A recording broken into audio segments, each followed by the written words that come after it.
Okay, it's dark. I gotta. There we go. Okay.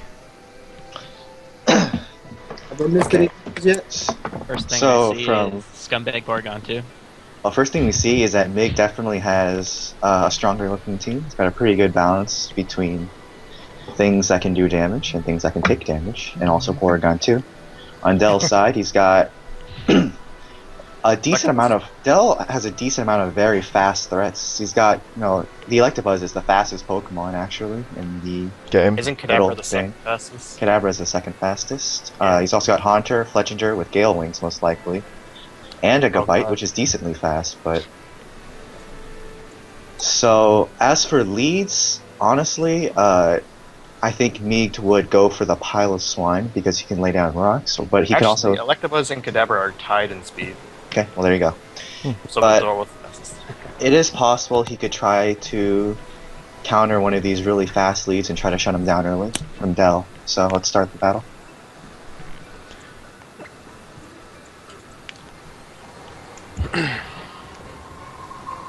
I should have wrote down the teams. I already forgot them. I have the bot up. So I can Alright, so Migid leads with Porygon 2 and Dell with his... I cannot see shit, holy crap. It looks Acrobatics. Start. And then Tides opens with Acrobatics to try to do damage. a lot Yeah, better on yeah. the stream than it does in the Skype chat. Yeah. While Meeg uses a sub to try to scout what Tides is doing. And then Tides uses Flame Charge, which is pretty interesting because it might not break his sub, and it doesn't, in fact. And then Meeg will just destroy this Fletchinger while behind this sub. Instantly God. destroyed. That's a dead bird. Cunt. No, please, my money's on you. That's Tide really sends out Marsh Top, I assume to try to do damage or break his sub before something happens. And then Probably Meeg resist uses Thunderbolt. an with easy the- fire or try attack, just do bunches of damage to this Marsh Top. The It's coolest easily fucking move in half. the game. So all Tides can do is break this sub before he dies again.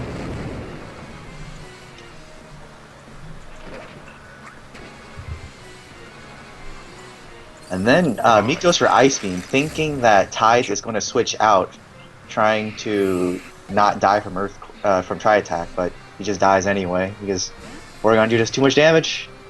He comes back to Should clean Electabuzz. up. Electabuzz, he goes for Thunder Wave, which I guess is a good idea, so he can try to cripple Porygon 2 from doing too much more to the rest of his team, but Porygon 2 is just free to fire off more free attacks at this point. Easily 2-hit KO Electabuzz, but since he's paralyzed, Electabuzz can do some damage. It's not enough though. That Porygon 2 natural bulk, and probably has a Violite behind it too. The Dewey. And then Tides finally sends out Haunter to try to revenge it, but Meeg sees that, and he's going to send out his Porygon 2 out for maybe Death Fodder later.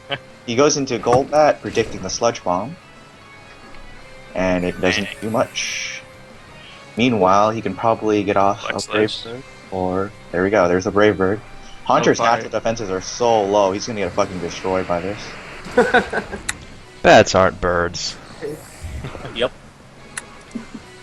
At this point, Tides does not have much left to even do anything to Meek's team. These two Pokemon alone have just literally destroyed him. Gabite comes out, probably going to... Oh, never mind. Not even fast. But that's not going to kill Should it have him. been 'Cause I fast? doubt he has max attack. That does a lot of damage, holy shit. I think And then Tides Tide goes for still has Aerial Ace, Kadabra left. which is an interesting move, but I guess he wanted to make sure he didn't miss. It didn't get it. Oh, wow. I was thinking about having aerial aces on my team if we didn't have the evasion. Oh mods, yeah. Then Meek just goes for the U-turn kill. But we ended up, so I scrapped it. I think he still has Oh, God. Kadabra left? I think so, yeah. Well, I mean, anything could destroy Kadabra at this point, and Meek knows that he has Kadabra left, so he sends out Dual Blade, and he's gonna just chop him down with a quick sneak. Good. Smart idea. Damn. Good sneak.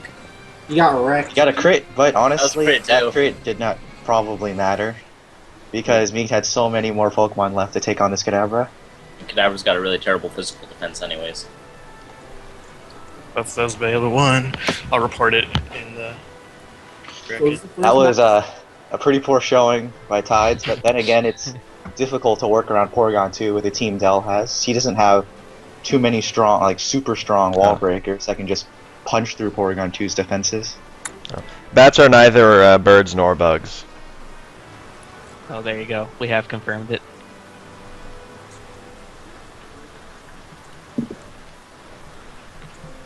Okay, here we go.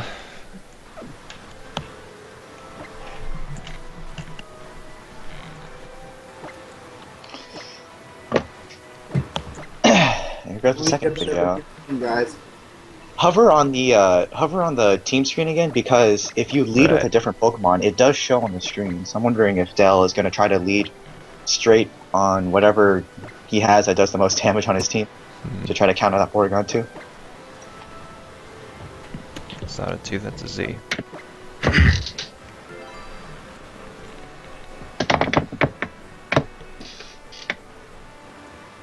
Alright, so this time it looks like...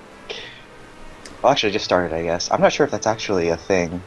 Because I swear it showed on my screen, but it might not, like, on an enemy. Just start the battle. Okay.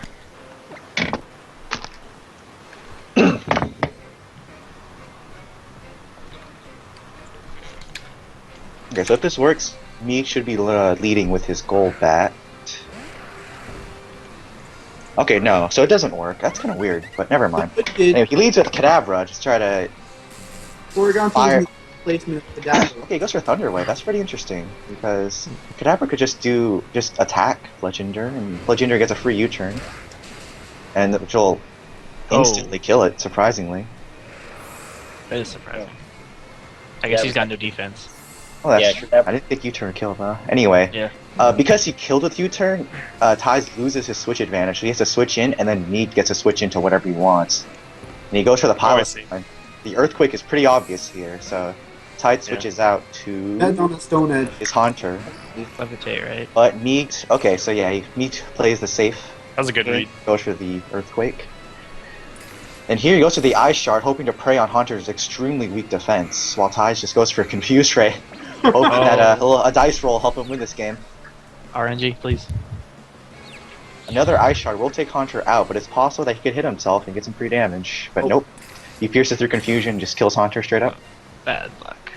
That crit didn't matter, he would have died anyway. Yeah. And Tides brings out Marshtomp. One Waterfall might kill this Piloswine, and Meat will definitely want to switch out because he is confused, but he just doesn't give a fuck and lays down rocks. And you go. And Tides goes for Skull, he'll do decent damage. Get the burn? Yep. They weren't fucking kidding with the stealth there. I can't even see him anymore. So this Piloswine is basically useless now, as he's just going to fire off an Ice Shot before he dies. Get some free damage in there. Now that Piloswine is dead, Meek does have that easy switch into Porygon 2 and just try attack the rest of his team. Instead he goes into Golbat and decides to just Brave Bird things to death instead. Either of which works, to be honest. Has anyone noticed any items? Oh, this Not match is really. going too fast for me to actually think about Yeah. them. He survives the Brave Bird and goes for the Ice Beam, but it won't kill him because Marshtomp's base special attack is not too high. There's a Black Sledge. Yeah, there's a Black Sludge. More of a brave He goes bug, for really. Roost in order to mitigate the next Ice Beam damage and get himself a little bit higher before he kills him with Brave Bird. Not a bad move. But so let's see. Here, Ice Beam will not be super effective. He got Oh, dear. my god, that freeze, dude! Oh, Okay, like I was saying before, the Ice Beam was not super effective because Roost removes your flying type for that turn, for the turn that you use it. Oh, I didn't even know that. Anyway, Meek switches out to his Dual Blade, while Tides goes for the rest. Does he have the Chesto Berry? that is the question. I hope so. There it is. So he gets a nice Resto Chesto to heal himself up. He uses Earthquake, but Dual Blade's defenses are extremely high, so it'll take this no problem. And we'll just slice him with a Sacred Sword and do almost half. That is 170. Oh, that's just above half actually. But min-max damage means that he could survive the next Sacred Sword. But what Mead can do is Sacred Sword here and then Shadow Sneak for the kill. So either way, this Marshtomp is dead.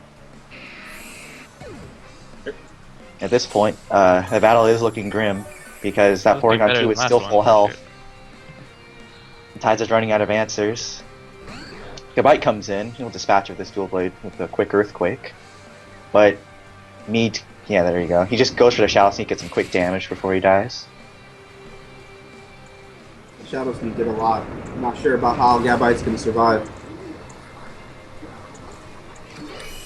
And Dual Blade is dead. What's up next? Who dat? Window liquor.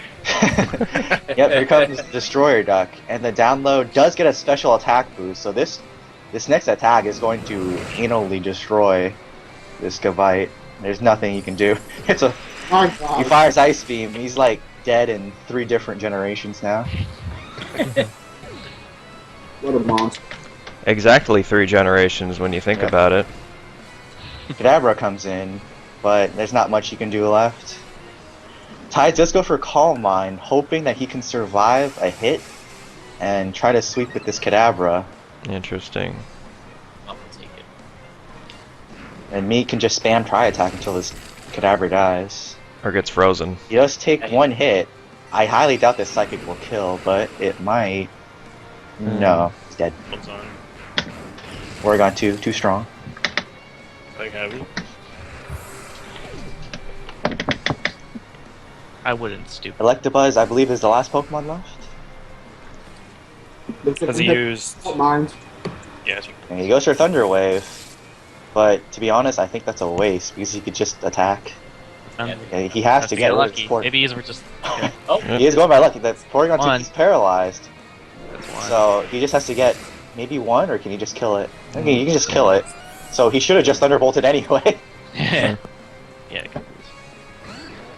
He sends out his own Gabite, and I don't know why you Thunder no. Wave. You cannot no. use Forgot about the ground. you cannot use an electric type move against a ground type. Maybe Might he only else. had electric moves. So an Earthquake quickly dispatches of Electabuzz. Well, we all make That's mistakes. true.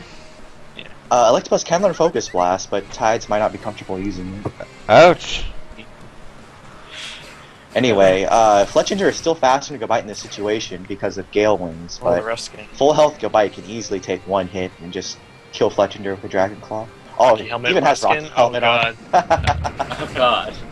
He goes for Stone Edge, but not like it matters at this point. He could go for, The he could go crit, for too. Tackle and kill this thing anyway. Yeah. And That was a that's much the better battle. one than the first one. There's though. no such thing as overkill. He put up a fight. Into the mines for me, I'm broke.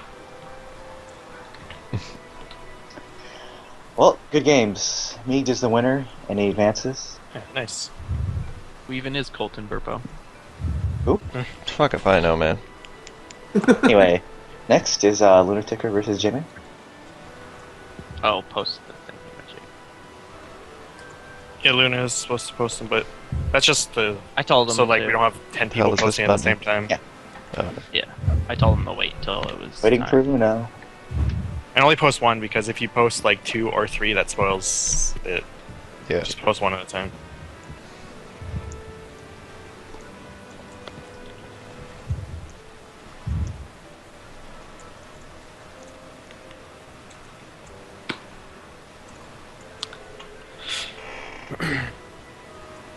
Yeah, spikes are on the ground, but Stealth Rock is floating. They float, yeah. Mhm. They float pretty high, but it's still technically floating, I They guess. actually, they float everywhere. They occupy every amount of space possible because no matter where your Pokemon comes out, they'll still get hit by rocks. Oh, yeah. So when you use Stealth Rock, it's like you literally can't see anything but rocks. Did you guys look at the Twitch chat recently? No, actually, I... I have it open actually, but You know, remember when I said about trading Dittos? I don't have the monitorage for Maybe they that. just have like a bot that just posts in every Pokemon chat saying, "I'll give you Ditto if you do something else." How come I never got any when I streamed, Mom? Maybe it's more recent.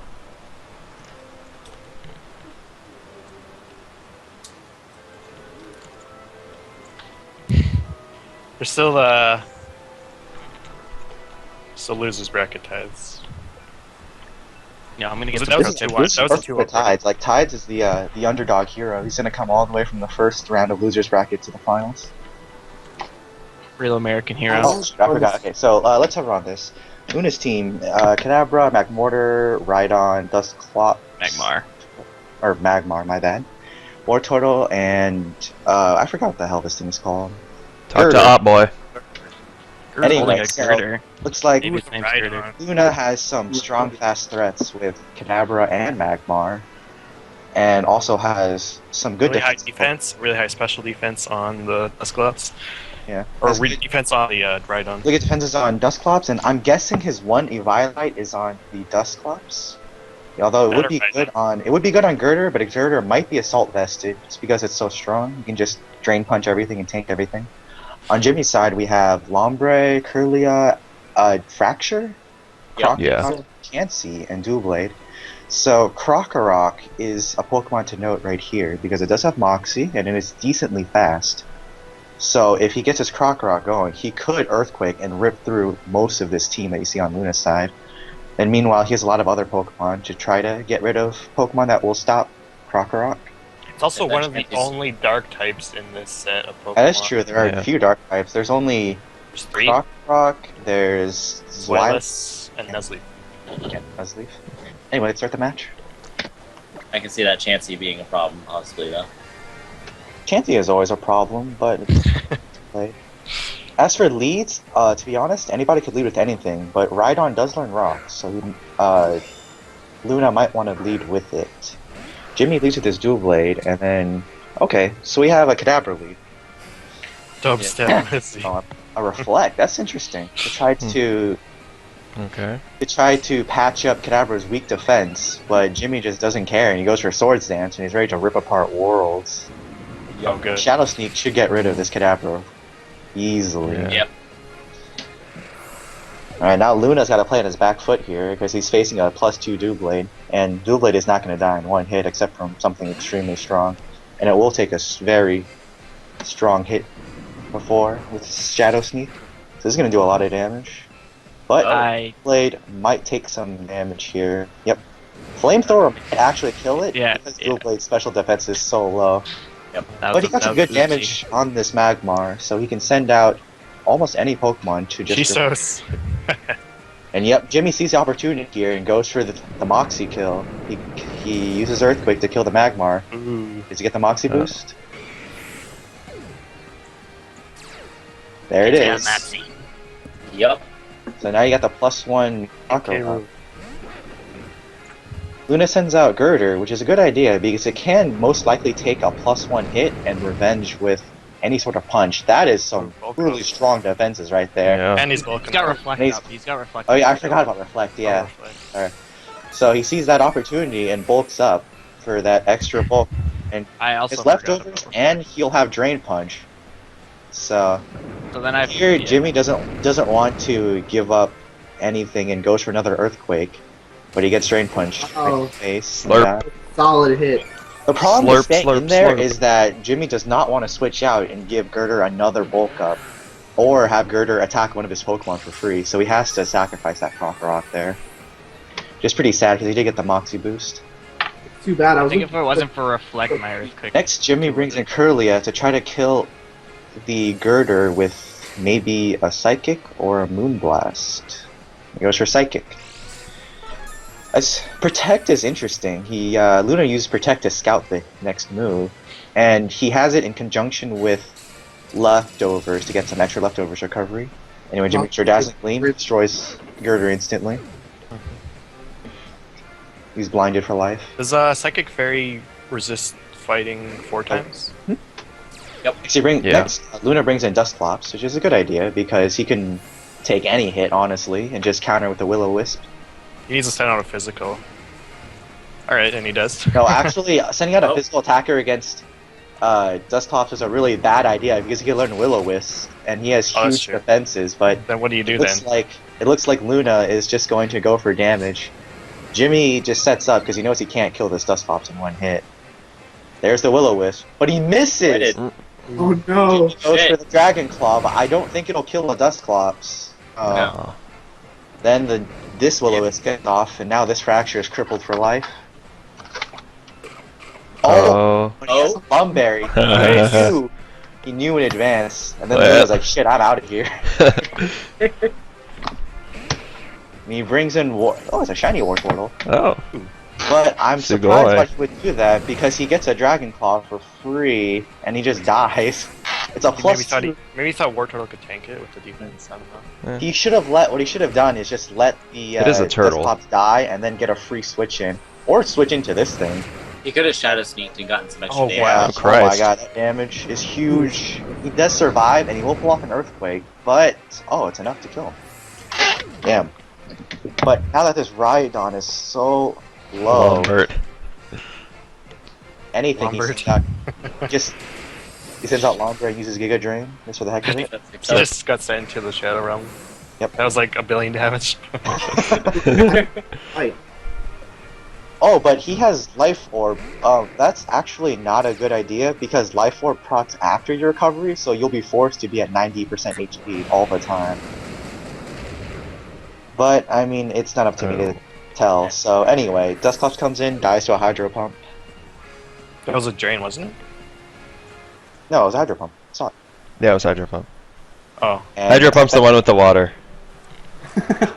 Also, I don't know, everything looks the same. Luna did throw away too many Pokemon trying to deal with that fracture.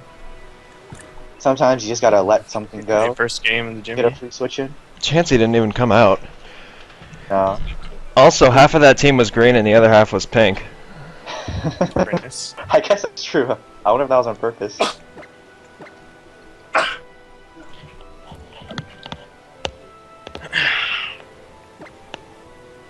Also, I can't tell who because of everybody's Skype names, but somebody made the mention of how the lead for the red team is on the far right and the lead for the blue team is on the far left. Oh, is that what it is? Damn. Yeah. I didn't Oh, yeah, know. I think Alright. Ty So, said so that. when the matchup happens, like the Pokemon that are closest to each other are the firsts. Okay. So let me look at this then and look at the leads. See if anything changes. So it should be Chansey versus Skirter. No, it's No, gonna the be other way Dusclops, around. Right. Dusclops Oh, versus I mean, not the other way Okay. around, but yeah. Alright. Leading with Yeah. this Dusclops might be a good idea, because nothing immediately on Jimmy's team will threaten a Dusclops, while it can Will-O-Wisp to cripple most of it. Oh, actually half of it. So let's start the game. Urgits, we have a paste bin.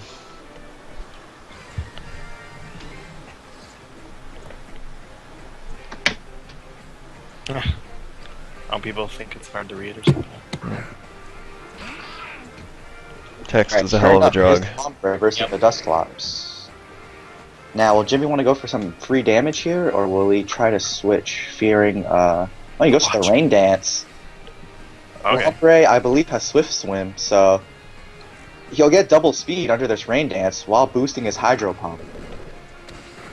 Meanwhile, Luna goes for Nightshade for that free damage. It looks like it might be a 3 KO, but it won't matter because Lombre uses Hydro Pump, and Hydro Pump under Rain will do a lot of damage. Still only took that. Luna's just gonna go for that Will-O-Wisp before he dies, but it won't matter too much to a Lombre because all he wants is just to kill things. Now, will he hit this Hydro Pump?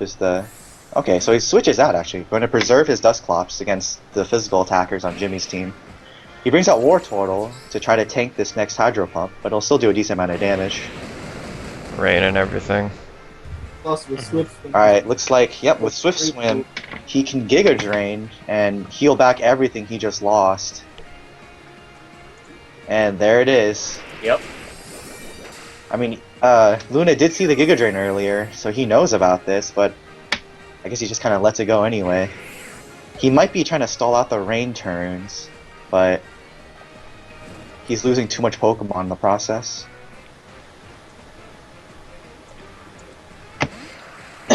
He brings out his Kadabra, which is a good idea because but I forgot about but the Hydro Pump misses. Oh. I was gonna say Hydro that- miss. but Energy Vault it killed, There we but go. it's not a good idea because it's a neutral hit. He could have just used Psychic. Yeah, get the stab. Yeah. Anyway, I was gonna say that he used Kadabra to try to revenge kill the Lombre, but it was under Swift Swim, so it doubled speed. Anyway, Croc comes in, and then Luna is pressured to give up a Pokemon here, so he just gives up his Kadabra. Krokrok gets the Moxie boost. So here he'll want to switch in his Dusclops and get that Will-O-Wisp off as soon as possible. But he goes for the Rhydon instead, hoping that he can tank an Earthquake. Oh, but Jimmy switches out, which may mean that he would be locked into a hit, and he didn't want to be locked into Crunch. Ooh, nice move. Oh, he Rhydon goes predicted for, the fizz or the fighting. yeah, predicted the fighting move. And kills that Rhydon easily with an Iron Head. Oh, it's a Life Orb Doublade too, so it has that extra 30% boost behind its attacks. Magmar comes in, and Jimmy doesn't want to give up his Doublade so easily, so he brings out his Chansey, which can Switches abound. take any special hit that Magmar could possibly want to do to it. That damage is non-existent. Wow. Wow, Luna reveals that he there's has Fire Punch, but Fire Punch's base attack is just too weak to actually do anything to Chansey. It's so Dude, Meanwhile, Chance is gonna he true takes damage him. Takes him for a ride around the world. Luna, realizing he can't do shit to this Chansey, he brings out Dusclops, but Dusclops can't do shit to Chansey either. That Will-O-Wisp both could do Yeah. damage. Oh, actually, I Oh. forgot that it was Ghost type, and Jimmy does not have Toxic, so he's forced to switch out his Chansey into his Krokrok, which is interesting. And then Luna goes for Disable, hoping to stop something? I'm not sure. Actually, pursuit- after I switched I'll out, beat I was that. like, oh, I should have toxic. I'm retarded. Interesting. Oh, So I okay, did there you go. Toxic. Meanwhile, Krokrok comes in, the Pursuit does go off, predicting a switch, but Luna stays in and gets that Will-O-Wisp off, which is good, but he's taken too much damage at this point, so he gives up his Dusclops here and does a quick sneak for some damage. Meanwhile, Krokrok will get another Moxie boost here, so it's at +1, but then it gets an attack drop from a burn, so it's at a net of -1 still.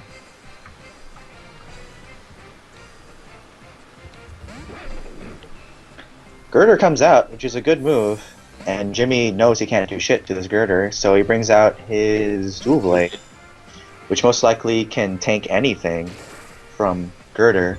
Luna knows that he has the advantage here, and he bulks up, hopefully enough to be able to kill some more Pokemon. Goes for a double Oh my bulk. god. Hopefully That not thing's that. fast though. Well, Girder is coming. it's extremely slow, so it's not that it's fast, it's that it's actually really slow. For every level you are, that's how many times you go around the world in Sazertos. Oh, that makes sense. One round for every level. Doublade goes for the quick damage, and then he just won't stop. Luna wants to bulk up until he's fucking. Penis almighty. I mean, he can do this, and then Jimmy kind of is fearing it, so he sets up himself. Are we gonna see a race to +6 here? Oh god. Should be good. He goes for another woke up. That's he's at +4 now. It's happening. Jimmy goes for Sacred Sword. That's +2 versus +4. Oh! Oh, What? He Is that a crit? does enough Sacred damage. Sword ignores defenses. Oh. Oh yeah. Does it? Wait, it ignores defense boosts? Yeah. I did not know that actually. Damn. I Anyway, forgot all about that. he brings in his Teaching Magmar. lessons today.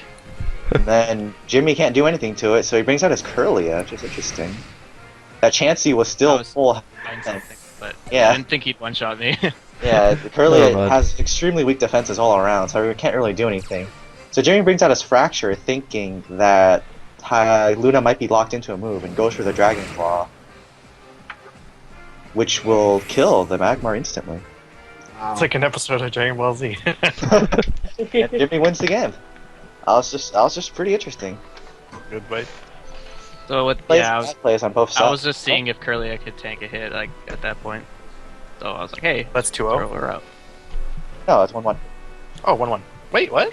Oh, that's It 2-0. was- Should deliver with a full 3 Oh, matches. I thought Luna won Wow. this game. Sorry, I'm sorry. 2-0, right? Okay, so next match is Just star. Mine and Stardust, so I'm going to be dropping out here while you guys watch this. Let me post the first one. I probably won't be commentating because I'm terrible at that. Yeah, considering Peaches has been pretty much killing it, the rest of us are gonna have to step up for a moment. Where the fuck is the P? There we go.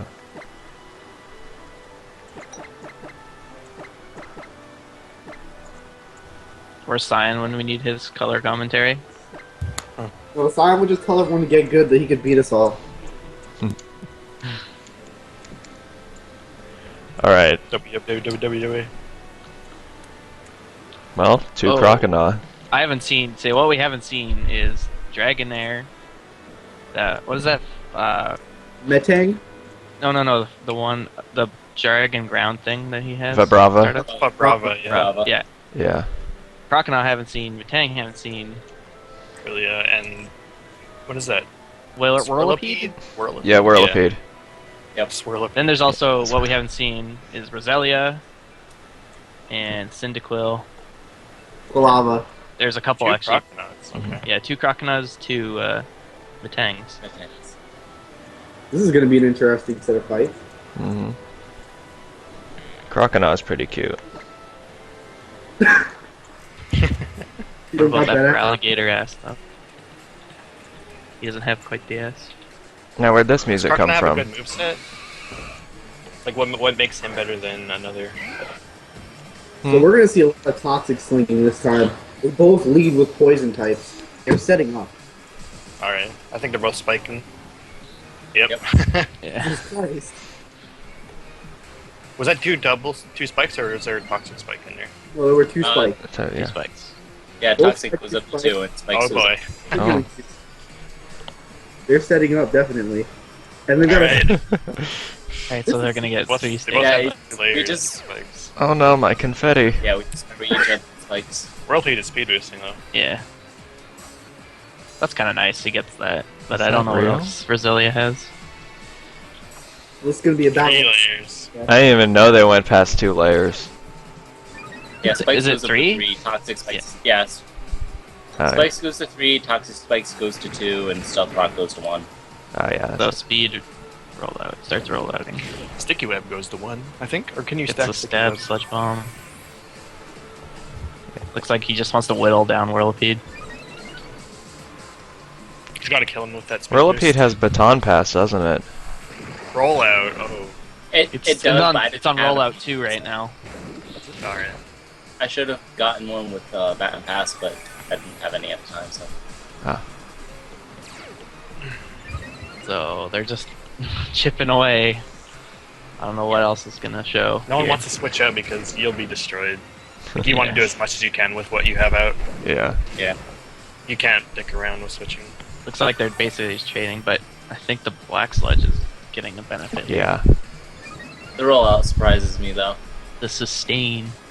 Watch your step. What is I the guess it's hard to tell as far as items. Oh. Okay, Ooh. so basically even trade to set up.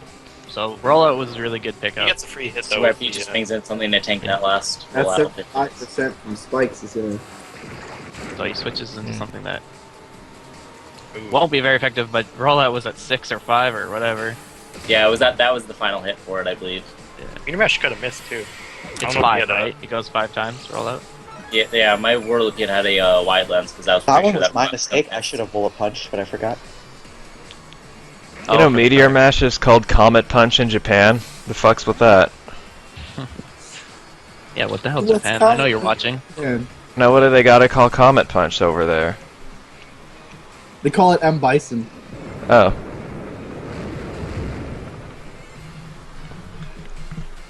The I Dragon think that's a lot more than I thought it would do too. Jesus. Ooh. That hurt.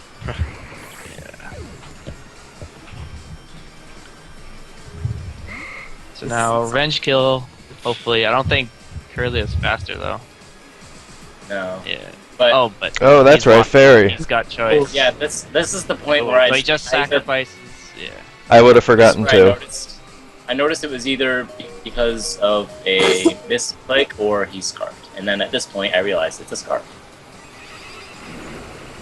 So he's locked in. He's just sacrificing. So the burn wasn't really necessary. But it doesn't hurt him either. Yeah, I didn't know it was scarfed at the time either, so. Yeah. There's the That Metang. thing making a return, but that spike damage is gonna really back. All right. So now, what's he gonna revenge kill with? I can't even remember myself. Tang versus Matang. Sadly, Peaches was faster than mine. So speed tie, probably speed tie. This is getting one hit though. I get this Okay, down. so they shake each other to death. Wiggle, wiggle. This isn't a Kolava. I'm really interested in this Koala. But, Really? Okay, Yeah. so he knows he's faster. But- Yeah. Where Koala's gonna go here? Yeah, that's when I didn't think it was going to be faster, but it was. The Dragonair. Double I jump. I'm gonna guess that he's gonna faster, Dragon but Tail. no. It's probably gonna Dragon Tail with all the spikes. And this is where it went down Not for very me Oh. effective, though. but that's because of enough. the critical. Oh, critical. There it goes. Yeah. That's incredible. I mean, Eruption I wonder has if really a non-crit high would've- base power even at full health, but the critical How did. much would have a non-crit done? Did I wonder? Was Eruption's Yeah. Dragonair probably could have tanked a non-crit.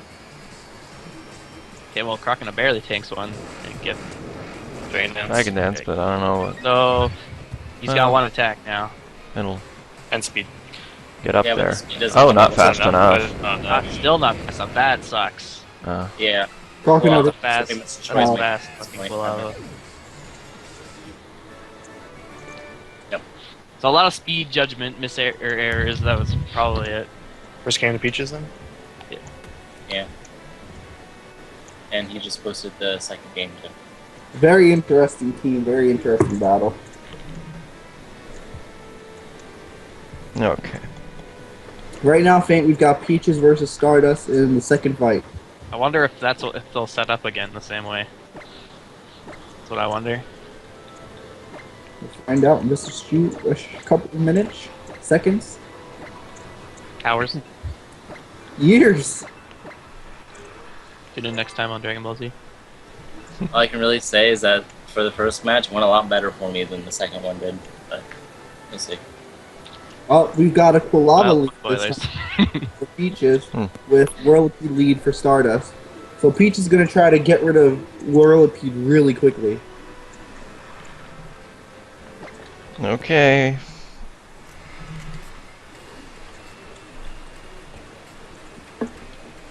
I was hoping to get at least one spikes off, but then I saw the koala out, and I'm like, nope, fuck that. Okay, so let's see.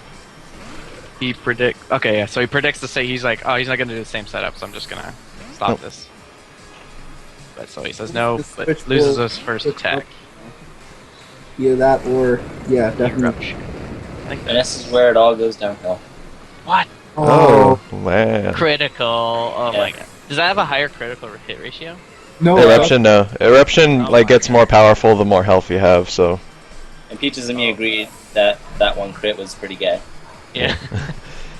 There's. Isn't that? What is... At that point, I was hoping to get off an earthquake and then maybe go with a priority move after Vibrava died, but the crit happened and I didn't tank it.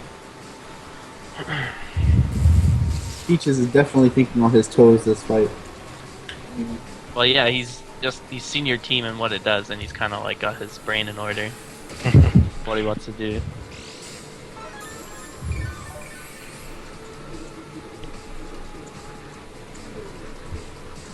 We can't fill this dead air like Peaches can. No, he knows Yeah. a lot more, so it's kind of sucky. There's nothing I can really do against the Matang. Did you have Dragon Tail? No, I have a Dragon Rush on mine. Maybe it's just not really into it, Faint. Yeah. I didn't want to do Dragon Tail because I remembered somebody saying that it had negative priority, so. Yeah, it does.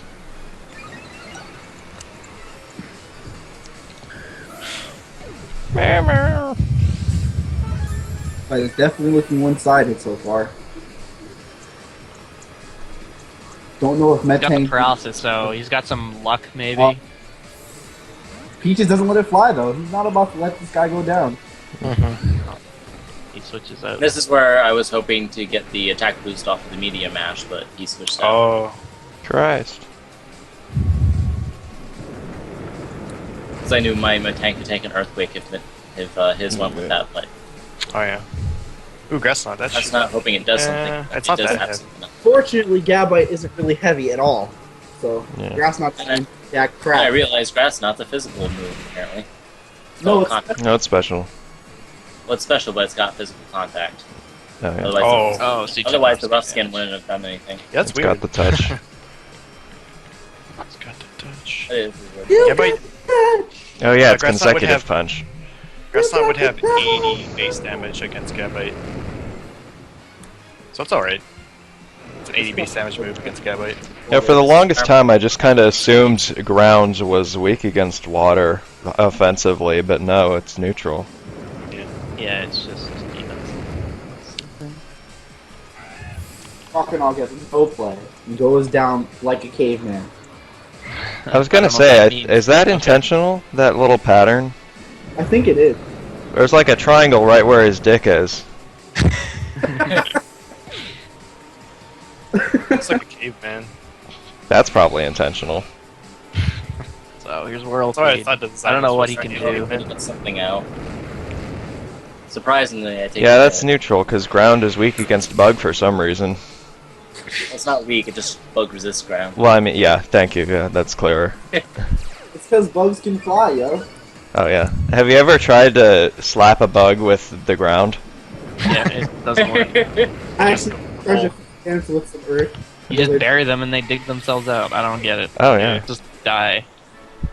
Yeah, Same I with just got plants. completely destroyed. I feel like that crit from the lava got me down. Good showing by So Peaches just predicted his Whirlipede and shit on it. He didn't do a gentleman's agreement to set up again and just kill each other. Guns at noon. Right. No spikes at high noon. Alright. And now Peaches with the weather. Who do I play now? Okay, I play Jimmy. Yeah. Oh yeah. round two. Yeah, I guess we'll do me, Mig. Actually, what do we? The losers brackets are misaligned. What do we do about this? We'll just do whoever can play right now without having. So like, it'll be these three matches: me, Mig, Jimmy, Peaches, Yeah. Luna, Stardusting. Are we at tier 2 now? Since Tide's got the good roll, he gets a Oh, I bye. have to post pictures. Where's my stylus? Where's my stylus? I need you. Actually using your stylus. Baby, come back. Where are you? You can blame it all Oh, there it on is. me. It's black and my desk is black. I can't see. I hate that. Can't see it. You battle challenge me. And I'm gonna make one. I feel when your dragon dildo is the same color as your bedding and you lose it. Jesus, Skittles, it's right there on the screen. All on. I need to go to the bathroom real quick. I'm gonna drop out a call. Okay.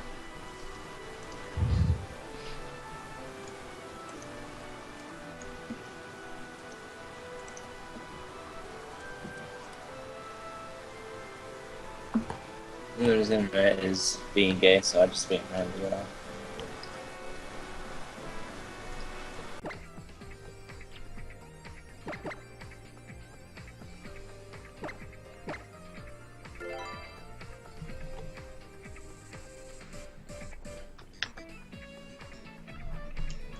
Alright, what are we waiting for here? Alright. Our game? What? Which one's up? Amig and Metroid. Whoever that, Lambert. Metroid. Okay. Yeah. Hello, I'm here. It says Metroid. I'm here. Hello, good. Okay. Hi. So, we have a game. We have a game between Lambert and Midget? I don't know. Lambert's Mig. team is Matang, what the hell is this? Middle Monferno. evolution called Monferno. Vigoroth? Right, Yeah, I know these Vigoroth, yeah. Pokemon. Vigor. Frogadier, Dragonair, Dragon- and Pikachu. Yeah. Alright, so the There's things you can Pikachu. So the two things you can obviously see from here are the Frogadier and the Pikachu. They're both really strong and really fragile. So if Lambert wants to win this, he'll have to maneuver them carefully around all of Meek's Pokemon, which are honestly all really threatening and can take them out pretty easily. And of course on Meek's side, he's got a bunch of shit that can kill, murder, destroy, rape, and alright, let's start. So you can see from the leads. Go Yeah. ahead.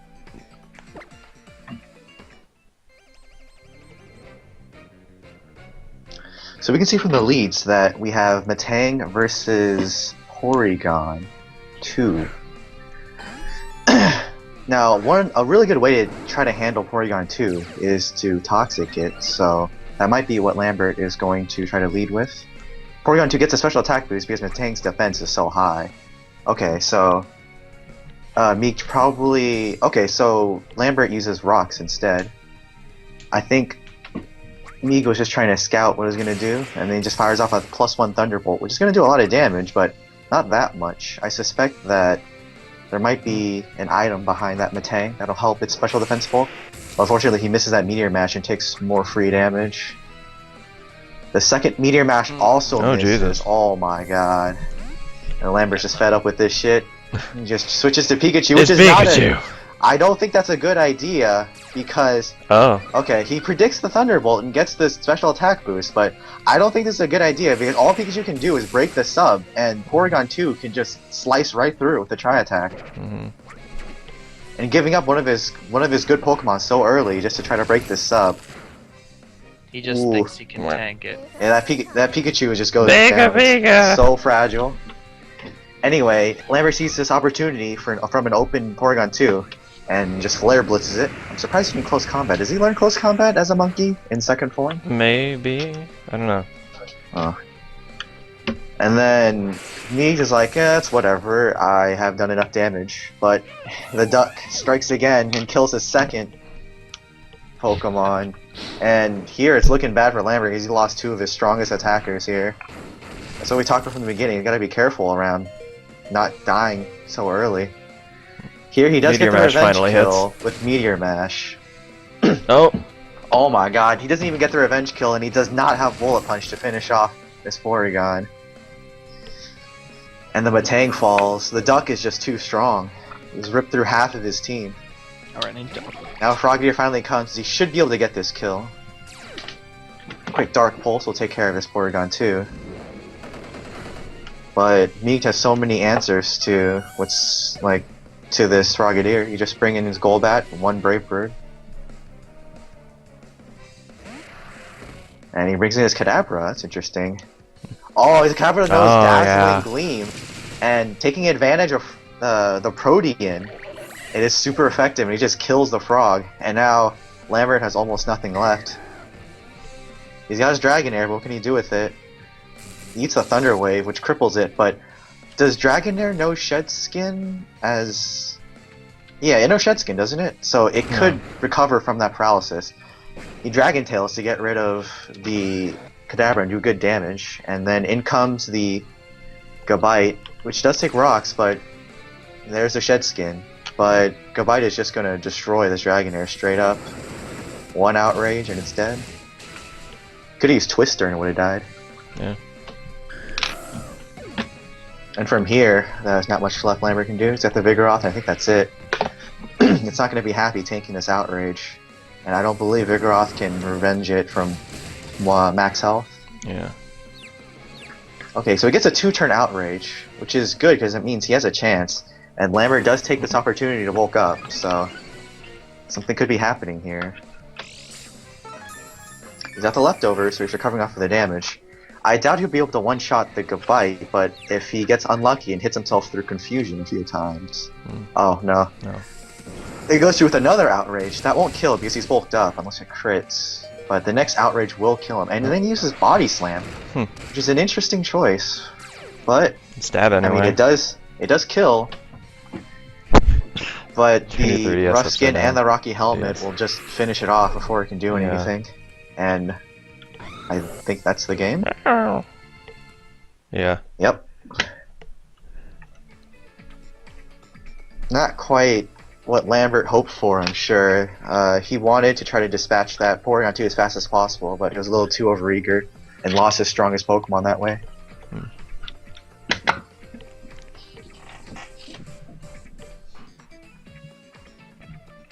Alright, so do we have Battle 2 then?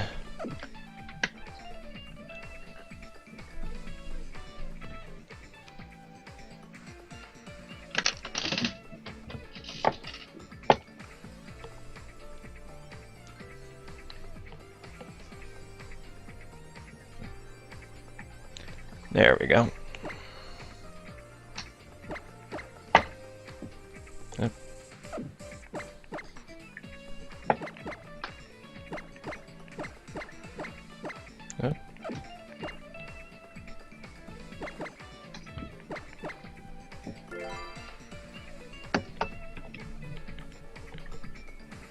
Okay. Okay, here, Lambert is going to lead with his Dragonair. I'm not sure what he wants to do with that, considering Meek is most likely going to lead with his Porygon too. I guess he'll try to Dragon Tail and get some free damage. Yeah. And then Meek will just lead with his Gabite, because he sees that the entire team cannot do anything against an Earthquake, so that Gabite is going to just wreak havoc no matter what it goes against. Yep. Anyway, start the game.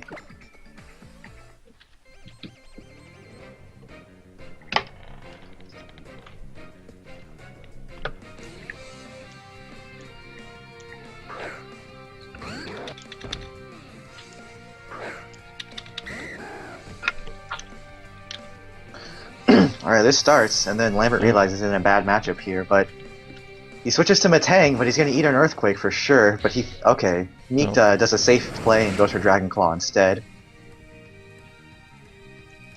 And then he goes for the Earthquake. Looking from that Dragon Claw damage, I doubt Earthquake will kill, but Matang can't really do too much in against a Gabite. He just tosses up rocks, and then he'll have to switch out again and then take even more free damage from this Gabite.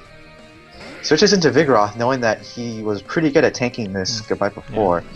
Meek uses Stone Edge. I'm not sure why he would do that, because there's nothing on Lambert's team you really want to predict. You can just Earthquake the entire team. But it does damage, and Meek doesn't really want to take any free damage here, so he sends out his Doublade. And now, Lambert uses an Earthquake. I think probably predicting the Dual Blade, because he could have just used Body Slam against the Gabite. But right here, he's got to watch out for the Sacred Sword. It'll do a lot of damage, and I don't think he can't kill with another Earthquake. No.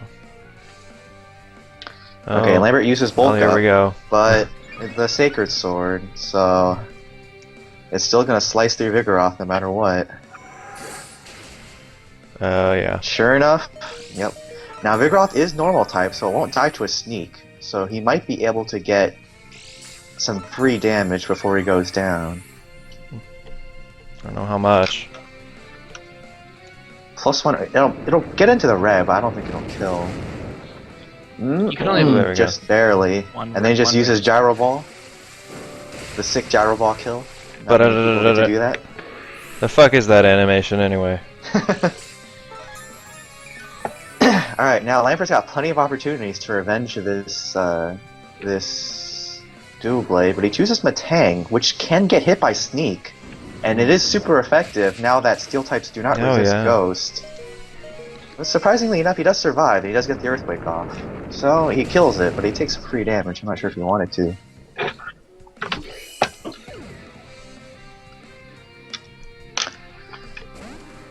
Then, to revenge the Matang, Meek sends out his Piloswine and just dispatches the Quick Eyes Shard.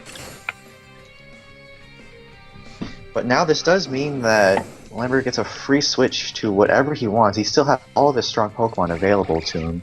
And he's looking for a Hydro Pump here, I'm sure. But he does go for Skull, which is an interesting choice, but he wants the safe damage, and Froggear is strong enough to take down the Piloswine, which is pretty, not exactly great defensively, so he gets the kill.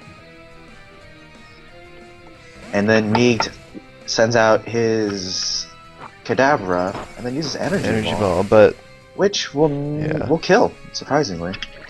And of course, in the last match, he showed that he was faster, so no reason not to. Lambert sends out his Dragonair, but there's like before, he did reveal that he had the Dazzling Gleam. It doesn't kill because Dazzling Gleam's base damage is not that high, but Lambert is trying to set up. But is he going to be faster than a Kadabra? Is the question here, no. And he's not. Kadabra's base speed is just too high. Got the crit, but it didn't matter, and the Dragonair goes down. Monferno comes up, and he will not kill with a Flare Blitz. Shadow Ball, that's interesting. So, okay, he goes for U-turn for that super effective damage, but Flare Blitz would have done more. Okay, so he gets a kill anyway. Yeah. I think that was in was that in a previous match that U-turn killed, or is that a different match? I forgot. It was a different match, I think. Okay, never mind. Well, and then he sends out his Pikachu, which I believe is like his only Pokemon left other than Monferno. And Lee sends out his Gabite, obviously, so he can take Hidden power. the Thunderbolt, but Lambert is well prepared for Oh. this, and he does have the Hidden Power Ice, which when coupled with Thunderbolt provides the Bolt Beam coverage. That's really good. I'm surprised he managed to breed one with that. Yeah, damn. But anyway, Porygon comes in, gets the attack boost, which is good, but it probably won't matter because Pikachu is so fragile. So Lambert just pieces out with the Volt Switch, but that means he's gonna have to go into his Monferno and just sack it. Looking for that Volt Switch damage, I don't know if Thunderbolt is going to kill. Yeah. And I don't know if Pikachu can learn Focus Blast. I think Raichu can, but I don't know about Pikachu. He goes for the Thunderbolt, but will it kill? Is the question here. No. And no, it's not even close. And then Pikachu is just going to die. Or maybe not. Oh Jesus! What the I'm fuck? surprised he didn't go for the Tri-Attack. It would have done more damage. But he takes down the Porygon too. How the But fuck Pikachu's did in a very Pikachu survive fragile that? position here because it's one hit away from death. Anything faster will kill it. Oh, there And we go. sure enough, this Golbat is fast enough to just take out this Pikachu.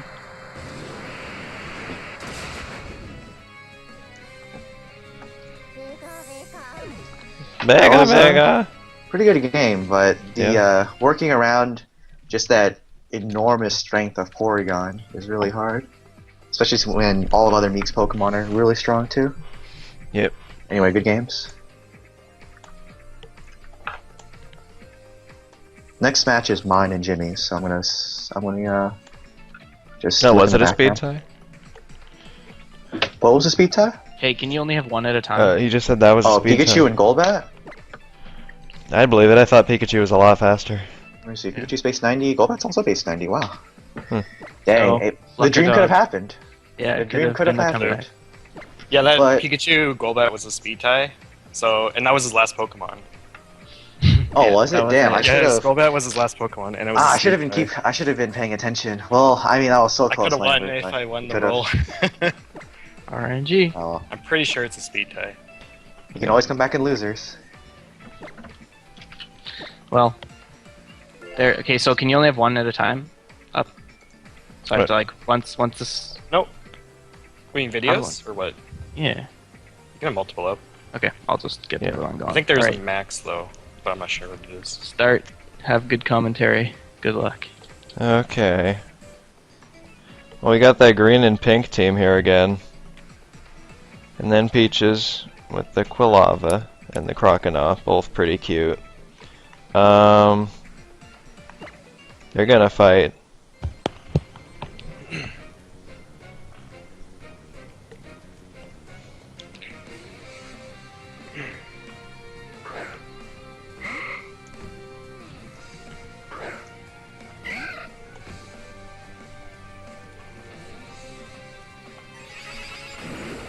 That's gonna kill it. No. This isn't gonna kill it. It killed it. Oh yeah, the poison, the fairy weakness to poison. Oh yeah, that's right. I keep thinking only the Mega's fairy. Oh yeah. I think the whole line is fairy. I don't know about Ralph's though. I think it is. Maybe. Probably. Nice beam, that's dead. Yeah. I didn't get to see the. Actually, I guess we already know everyone's Pokemon. Yep. Dead baby weed.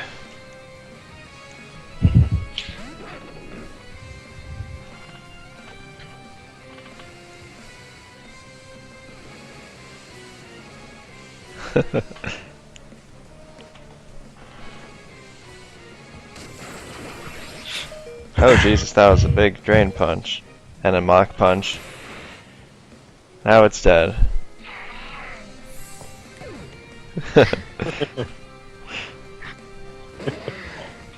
Oh, Jesus. Crunch, I don't know why it's not good against that type. The drain Dark, punch is good against fighting the type. resist, so. Yeah. Honestly, you could have taken out Kerkarok with a Mach Punch. Oh, hello. Hi. Yeah, me too, Gongade.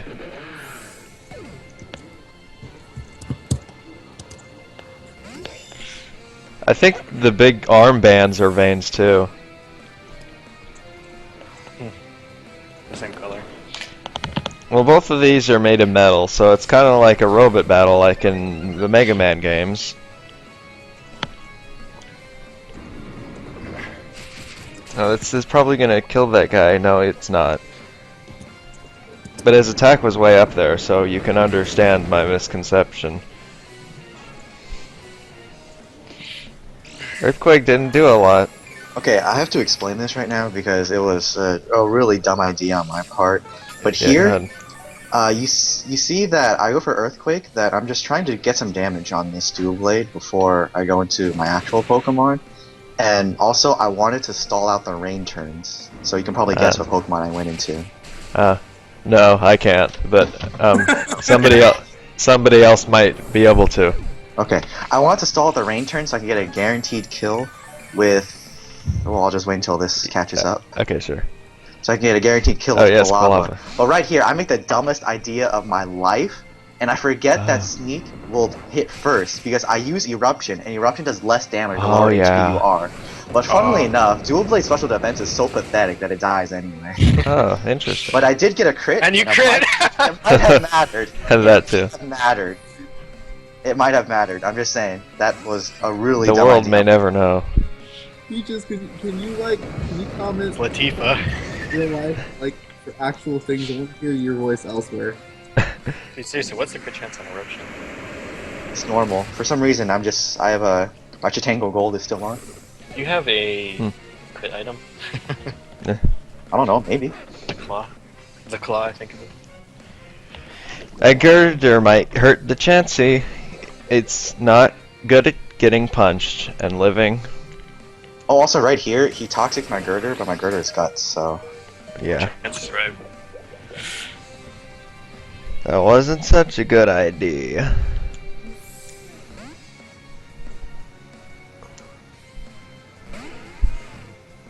It's not a robot, it's power armor. Breaks the mold. But that doesn't actually do anything to Guts, does it? Because Mold Breaker is a really weird ability that's also translated to shit and back.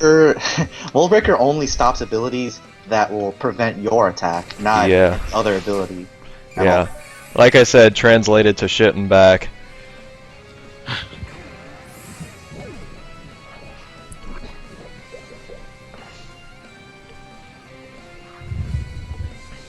It's not the last time either. Fucking ever-changing outfits and Bravely Default. They don't change. That one was pretty dumb. I don't know why they translate it like that.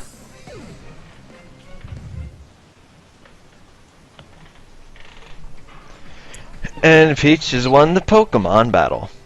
It's the first game of Peaches. I also have to record my game.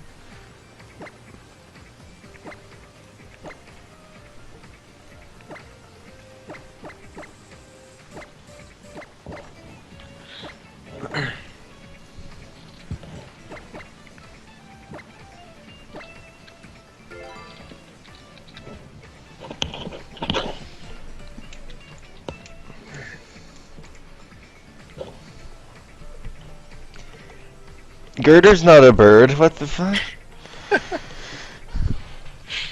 Birder. Anyway, Joey's leading with these swords, part of the pink half of his team, and Peaches with the little weed plant with the blue rose on its left hand. Now,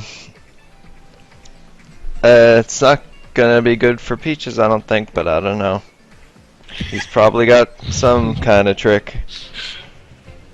I don't know about that, Scoob. I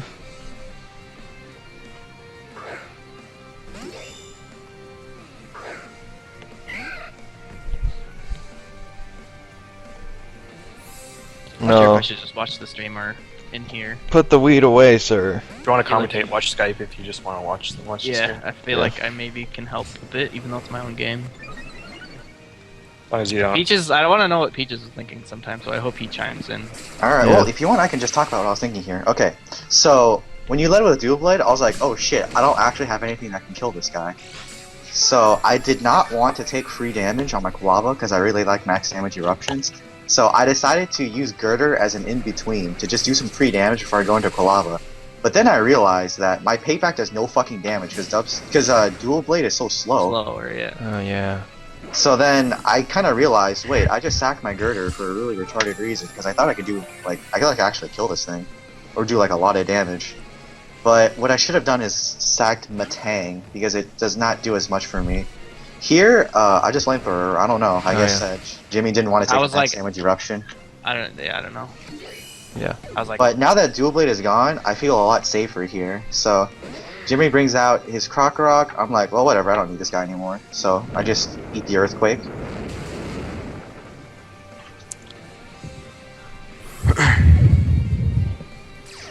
Because in my head, now that that's gone, both Croconaw and Gabite can rip through the rest of his team. So I bring in Croconaw here, and then I guess the waterfall is pretty obvious.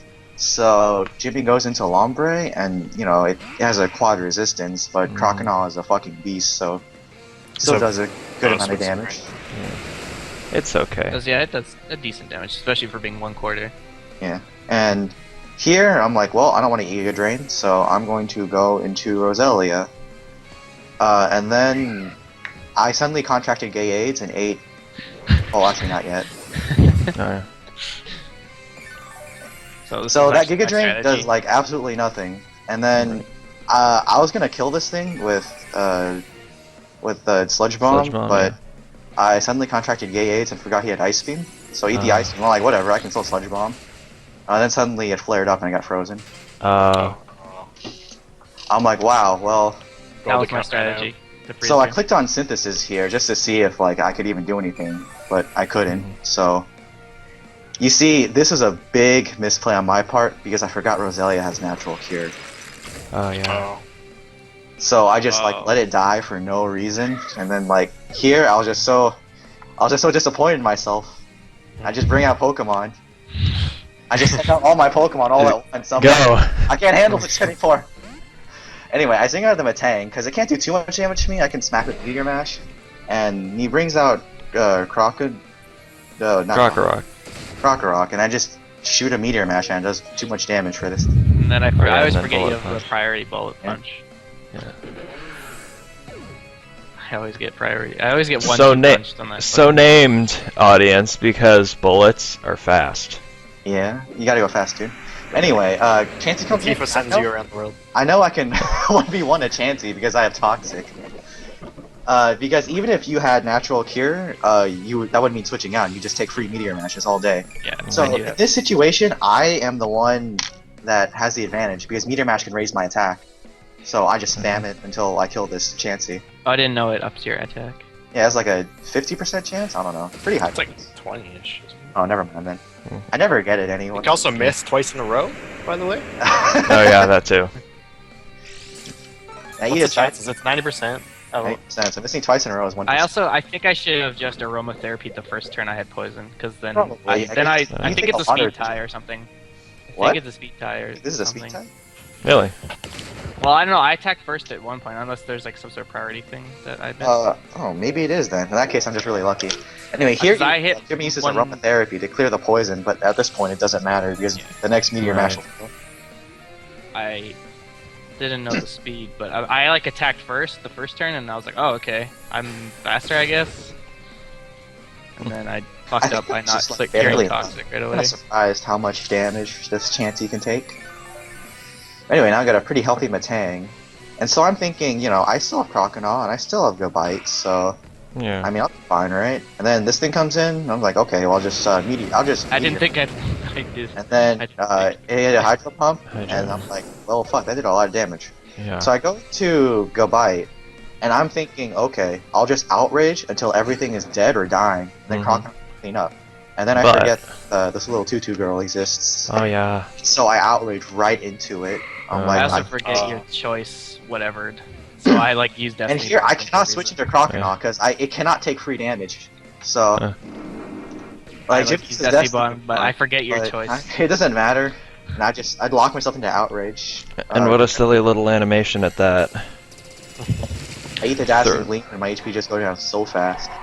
here I'm like, well, I'm probably fucked.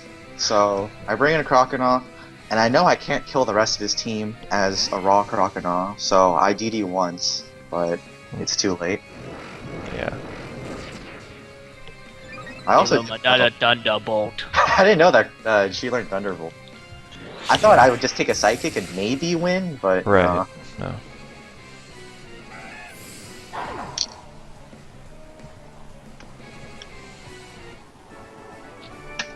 There's game 3. Mm-hmm.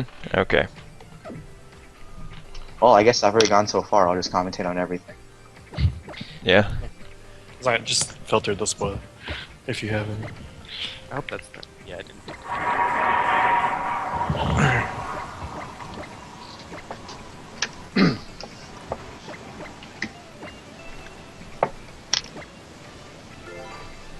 So in my head here, oh actually, do you have the thing loaded? Okay, so in my head here, I'm thinking, wow, Doublade is really annoying and I can't work around it very well. So I just lead with Quilava, and Jimmy predicts that and leads with his Lombre. So let's start the game.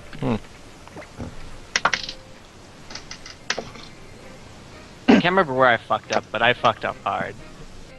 Okay, so in the beginning, I see the Lombre coming up. I'm thinking, wait, isn't Lombre really slow? So, like, I toss the Eruption, Alright. and it just... Oh my. I didn't think it would one-shot me. Like, fuck Eruption. Base 150 Yeah. power. It's basically killing everything. Hyper Beam. I'm shooting Hyper Beams at you. Yeah. Anyway, this Crocker comes out, and I don't want to eat an Earthquake, but Jimmy does a good job of predicting, and he smacks me with Pursuit, so there goes my Eruption damage. But I go into Girder because this thing can't do anything to a Girder. I can't do shit to Girder. And so I predicted the Dual Blade coming in, or did I? No, I didn't. Okay, so I just went for a Drain Punch for a safe attack. But of course, it's even though Curlia is so fragile, it's 4 times Quarter. resistance, so yeah, I can't really do anything. So I switch into Matang because, of course, the Curlia can't do anything to this Matang because I can eat Dazzling Gleams and Thunderbolts and Psychics all day. I also... Yeah. I thought you would switch out, so what I did was... I'm going too fast. I thought you would switch out, so what I did was go for Toxic, and I was surprised to see that you had Destiny Bond. But that was just really lucky, it wasn't prediction or anything. Okay, so here, I thought you would Destiny Bond again, so what I did was go for an... Also, that's really funny, because you had Synchronized when I'm Steel type. Yeah. It just seems like a huge prediction, but it was all luck. Yeah. So here, I thought you would go for Destiny Bond again, so I went for a second Toxic, but you went for Thunderbolt, so I can just take that. And it was a crit, and it did do a lot of damage, but now that you are not Destiny Bonded, I can just smash you with a Meteor Mash. But, I mean, Bullet Punch, either way. Right. I just smash you. Because I could not Bullet Punch the turn before, because Destiny Bond lasts all the way until the Pokemon has made another move. Oh yeah. So I go for the Bullet Punch, kill the Curlia. It's like, okay, that's good. I tried to cheese this guy with Destiny Bone, but I fucked up. That's about it for that one. Now, I'm really fearing the Dual Blade here, but fortunately, he goes into Krokorok. I was like, okay, I can sack this Matang now. Because, like, the Dual Blade is so scary, my team doesn't have anything that can reliably check it. I was hoping to kill it. Oh yeah, I did. The damage, I can eat Sword Stance, Shadow Sneaks. So I take the damage, and honestly, it does not matter how many Moxies this guy gets, because Gabite is just going to murder him. And since Curly is dead, I'm free to go for a move. Yeah. I was thinking about locking myself to Outrage until I remember this guy existed, so I went for Earthquake instead. I thought you were gonna use like Outrage, but like I was gonna. And like, fortunately enough, even with Dual Blade's huge defenses, Gabite is just strong enough to hit KO this guy. Yeah, and I'm like, okay, well I'm dead in another. So at this point, I'm free to just Earthquake the rest of his team. And I mean, Jimmy switches out, but to be honest, it won't matter because I just get free Earthquakes. Actually, I did forget, this Chansey can take an Earthquake, which I think is really weird. But, anyway. Is that the Eviolite? Probably. Yes, My Girder is still up, so I mean, this And then, Chansey can't yeah. do anything like it. Because if it seismic tosses, I can just heal back with Drain Punch. If the Chansey Toxic, I get Guts Boost and I just smash it. So Jimmy has to switch out here. and he goes into his Dual Blade, which I did predict here, and go for the payback. And I did get a crit here, which I guess did matter. I'm not sure. I might have. And then Jimmy Depends. just kind of forgets that payback does double damage when I was actually sacking here because I was like, well, I'm dead. because I think you might have been able to take it. I'm not sure because I didn't see how much damage you did Really? earlier. Maybe, probably Well, I only had 19 HP left. 21, but yeah.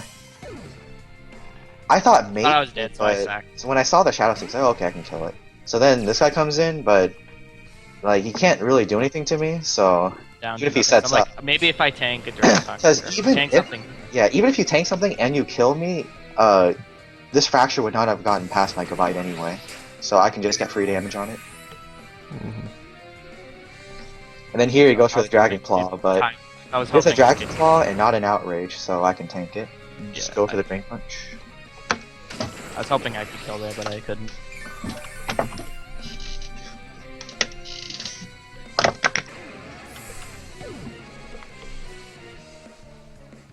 And then the last Pokemon, or the second to last Pokemon, I think, is this Crocodile, and just Mach Punch and it dies. Basically fun. Yep. Both super effective for this guy. And I lost. It's like you gotta I gotta like hold on to Yeah, that Dual Blade, dude. the yeah. He goes for Seismic Toss here, but it's already too late. I've been around the world long enough to know. Crit that? Is it possible to crit that? Seismic Toss. Seismic. No, it's fixed. Yeah. Just does 50 damage every time. Yeah, it does level damage. Right. Just go for the quick Drain Mach Punch, kill this guy. I win.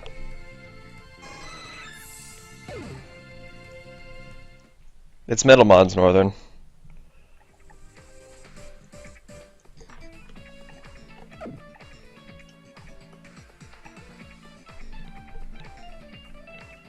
Alright, next up is Lunatic versus Stardusting.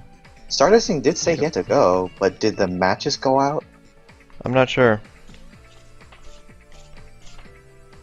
That was a fun match though, Peaches. Mhm. I messed up a couple times bad, but other than like that first game, I felt like you just outplayed me, and I just couldn't predict right. So it was really good. There were a few times where I was fearing that Dual Blade coming in. I didn't like think you like I didn't think you were afraid of anything. Just I didn't think it was like that big of a threat. I thought like if I got No, it's a one Swords when Dance, it's Swords it was, Dancing, yeah, because you see my team has very few special attackers. but I didn't know how much like I couldn't gauge how much like I could tank. How durable he would have been. Alright, so Okay. Stardusting does have to go, but I'm assuming he loses this because he said something about, did he say anything? He said work, but he hasn't said anything in a while. I'm don't not know. sure. Yeah. He hasn't said anything. Oh, he didn't so- say anything. Okay, so he might have just won this, but even if he won this, he has to go, so he'll be disqualified unless the match somehow goes so long that he comes back from work. Yeah. Just use every match. Use the whole hour. Yeah. Be here for 3 hours. Yeah. Alright, so we've seen these teams before, but we can see that Luna's team kind of already has an advantage over Stardust team only because it has more easily upfront damaging Pokemon, where Stardust kind of needs to rely on a few kind of interesting setups, but if he can get them to work, then that's how he's gonna get an advantage over Luna. Anyway, start the match. Hit it.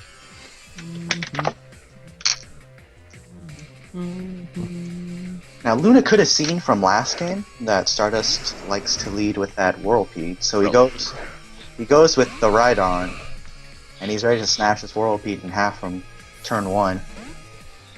And Stardust sees that, And he's out of here. But he goes into Vibrava, which I don't think is a good move, but he does predict No. the well, he predicts it. so, yeah. He goes for the U-turn. Interesting move. He does a good amount of damage. So take. But if So he then were to what- U-turn, he should have just switched directly into this Pokemon in the first place. He goes into Curlia, but he's faster, so the Curlia takes a free hit. But it is a power-up punch, so it's not going to die just yet. But unless Curlia can kill this thing in one hit, oh, but he misses. Misses. Well, That kind of sucks. That Curlia's gonna die instantly. so it's the +1. It's a +1 ride on. Quick and dies. Yeah. Stardust brings out a Matang. Alright. He's probably another. Oh, he goes for Grass Knot. That is 4 times effective, and Rhydon is really heavy. Yes. so Okay. So that. he does. I get- think maybe he thinks Rhydon's outspeeding Matang there, but Rhydon's pretty slow. Yeah. I don't know it's- what's Matang's speed. I don't know. I don't know. Just not very Like fuck high. all. Both of them are just not very high. It's pretty hard to determine. Yeah. Anyway. So I guess he was either. Yeah, Dusclops comes in, and then... This is interesting. Stardust switches in his World Peed, knowing that Dusclops cannot kill him that fast, so I think he's hoping to get some free spikes in before he rips. But we'll see how this goes. He goes for Pursuit, which is not a good move. Even if it's super effective, Pursuit is so weak. He's also burned, and Dusclops has huge defense. The result being, he takes Piddly. And he just eats Nightshade, which is really effective against Whirlpeed, because Whirlpeed's base HP is so low. And then at this point, Stardust just kind of gives up. Hoping for poison, maybe? Yeah, but I think it would have been better if he laid down a few layers of spikes before he died. Stardust brings in Croconaw, but the Will-O-Wisp is so obvious here, and I think he's a little too overeager with his Dragon Dance. Yeah. Will-O-Wisp is coming, and it lands, so now this Croconaw is crippled forever, unless he gets multiple Dragon Dances off, but that's not going to happen with the Nightshades coming. He goes for a second Jesus. Dragon Dance, so he evens out his attack. But it's not going to be enough to pierce through Dusclops. Nightshade does a good amount of damage. He can probably... No, he can't tank one more and or tank that. He's going to go for the Crunch here, or Ice Thing. Interesting move.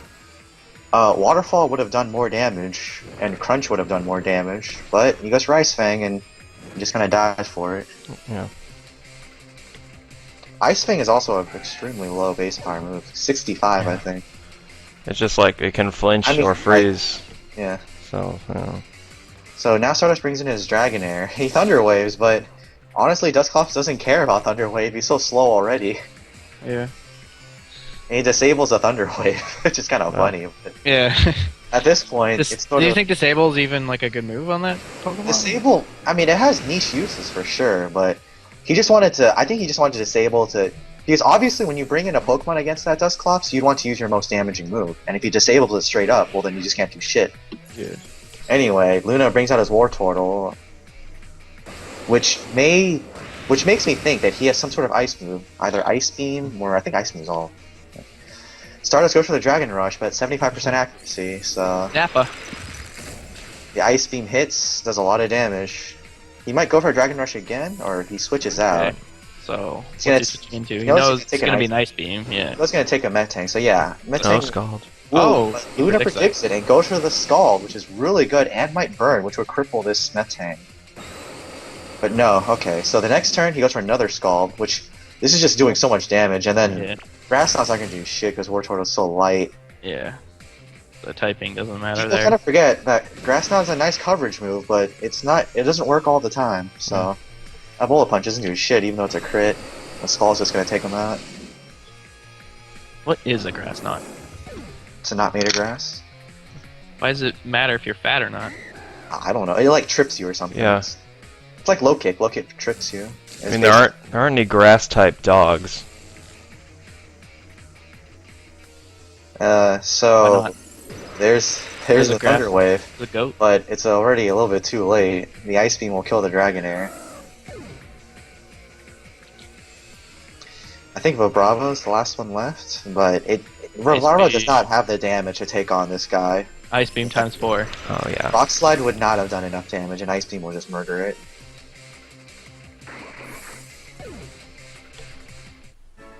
And there goes the first game. First game to Lunatica. It seemed that game Stardust was a little lost on what he was supposed to do. And he also miscalculated a lot.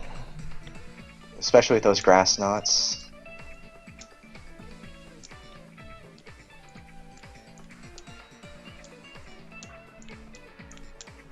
That 2% being Raiden and you, Spec. Where's the second game? Gotta wait for Luna to post it. There it is. There we go. That almost spells MLG.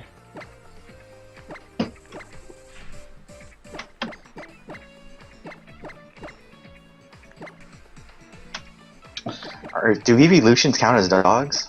What are they even? What is Eevee? I don't An know. animal? An animal. Probably mammal, except Vaporeon.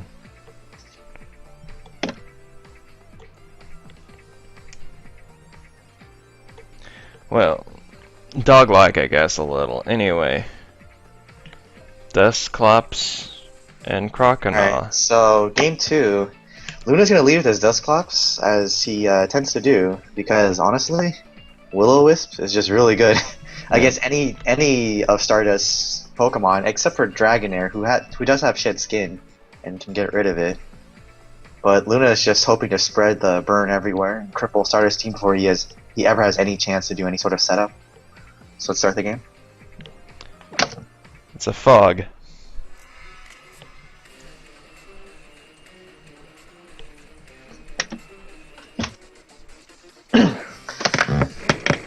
So the leads here. Accidentally muted my mic. Dusclops comes in, then Croconaw. Stardust has to switch out this Croconaw because he's got to fear the Will-O-Wisp. But he goes for Ice Fang. I don't understand. Like, it doesn't do damage. Maybe he's just really going for the freeze or flinch or... Oh yeah, I guess the freeze chance, but it's just not worth it. That's such a... The odds are so against you. And like here, he just gives up and he wants to sacrifice his Croconaw.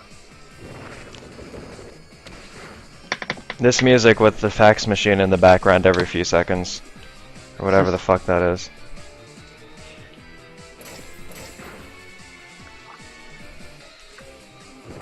We just see, like, this is just a futile effort. This Croconaw is not going to break the ghost.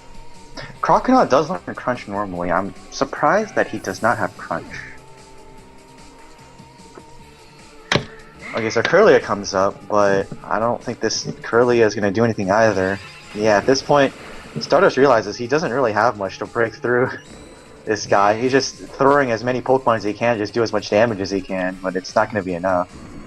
Luna just gets free damage. A Shadow Sneak will do a lot because Curlia's defenses are so low, even though it's such a low base power move. He tosses Dazzling Gleam, still not enough. Here he switches out, but he goes into Dragonair, which is, I think, the first thing he should have gone into, because it can recover from a burn.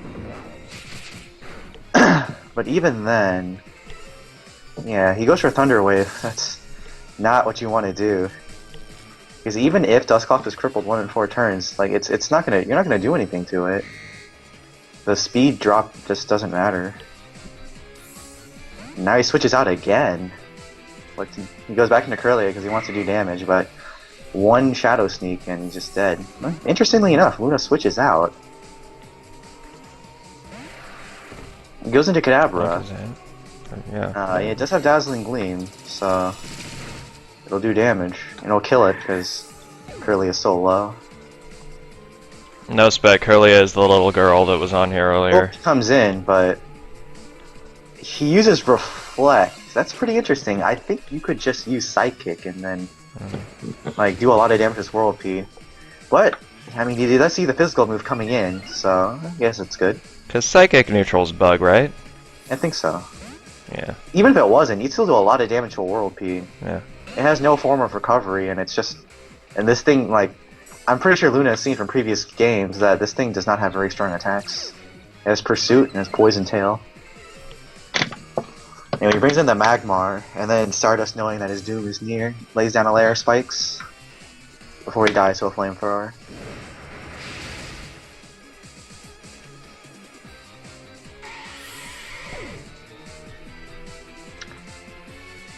So now Stardust just has a bunch of Pokemon at varying amounts of health that honestly just aren't enough to break through what Luna has.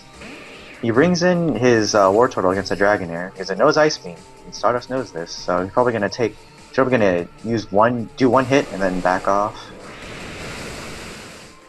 The Waterfall doesn't do anything because Resist and Dragonair's base attack is not very high. He brings out Metang, predicting the Ice Beam. Yep. But from the last game, it was shown that Scald will do a lot of damage to this Metang, so he's gotta do something fast before he just dies from Scald. Yeah, generally there are a lot more Pokemon with a higher male chance than female than there are the other way around. Earthquake. Earthquake does a decent amount of damage. He's hoping to weaken this this Wartortle before he goes into something else, but the Scald crit. Wow, he survives with like 1 HP. But in that case, the crit didn't matter because he would have died on the next hit anyway. And he does reveal the Citrus Berry, so all Stardust has left is a Bullet Punch before he dies. And then he goes for the Rapid Spin kill. Well, damn. Not only swag as fuck, but he does remove the spikes around him, so...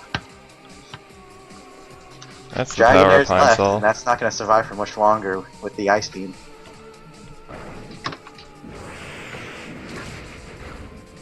Ooh, the Dragon Rush does hit, does a lot of damage. Ice Beam won't kill from this range unless he crits. So, Nope. oh, well... Nope. Oh, it does. Wow, never mind. I underestimated that damage. I think Vibrava's all that's left. It's gonna die to Ice Beam. Just gets a quick U-turn before he surrenders. Oh, I forgot. Yeah, that worked really well. So he gets a U-turn kill. So 2 crazy kills on both sides, but Luna has actual Pokemon left. So Fly? He uses Fly. Interesting. Interesting move for sure, but Luna takes advantage and bulks up. Fly will go first, so Luna can use an attack and just rip the Vibrava. Oh. Wow, he uses Protect in order to mitigate the damage from Fly, but that's actually kind of pointless because he can just fly again. But, I mean, he knows it's pointless, so he just Rock Slides. Yeah. Luna might just bulk up for fun. Oh, flinch. He flinched.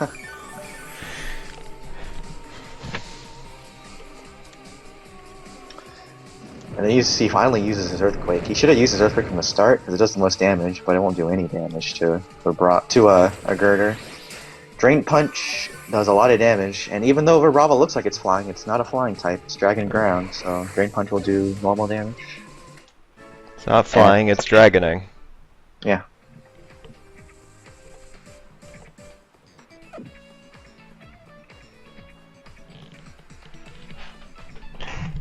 So, game, right?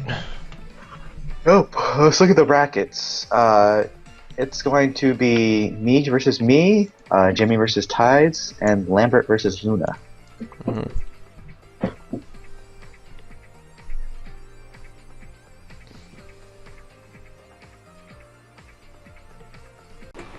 Dewey the Duck. They have inverse on Showdown, I think. I don't know if I like inverse. I think it's fun, but Oh yeah. it's a lot of thinking. Wasn't it like the types are opposite or whatever? Yeah. Okay, I'm here. Not totally opposite, though, like, normal on Ghost isn't a one-hit KO or What anything. are we doing? We're starting with... Doing the loser bracket. Yeah. Yeah. Okay, so... Just rather, I'm pretty sure we've gone over each of these teams already. yeah. Jimmy's got the Krokorok, Dell's got various fast and strong Pokemon. You sound exhausted. Looks like they're starting with Marshtomp It's like- Chansey, right? Oh, It's yeah. like Yu-Gi-Oh! At this point, where playing a game exhausts you. Chansey lead is pretty interesting, but I guess Jimmy's kind of using it to scout what Free Ty's gonna Toxic. do. He doesn't have any steel, so he gets a free Toxic no matter what It happens. does, but it is. Damn. But I mean, there's always the possibility of, say, We I can't don't get know, the Electabuzz lead and you just break or something. I don't know. Anyways, just So so Electabuzz not leading. Yeah, okay. well, I mean, doesn't he wouldn't have know known that. So Yeah. yeah. I'm just saying, but this does set him up for. It was for scouting. I didn't know. I think what I was afraid of was a bite. So anyway, the Marshtomp leads, and then the Chansey. So as he said, he just starts with Toxic. You know, Auroras would be pretty damn good in inverse, wouldn't it? Any steel would be And- terrible, wouldn't it? I guess Tides does have the Lumberry, but that Skull's not going to do anything, and even if he burns, that's still not going to do anything, because Chansey has Natural Cure, and he's already shown Aromatherapy. So he switches into Haunter in order to take the Toxic, but to be honest, Haunter can't do anything. Oh, actually, I guess they can't do anything to each other, because Seismic Toss will not hit. So he switches out, and Haunter just uses Sludge Bomb. If Chansey was damaged, she probably could have did some healing. Does a lot of damage, but That did more damage than I thought.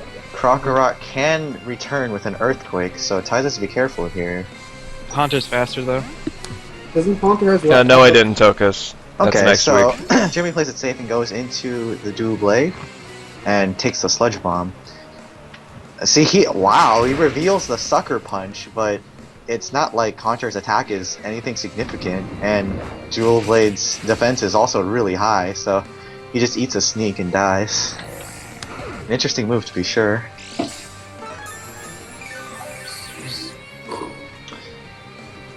Tides has got to bring something in order to break through this Dual Blade.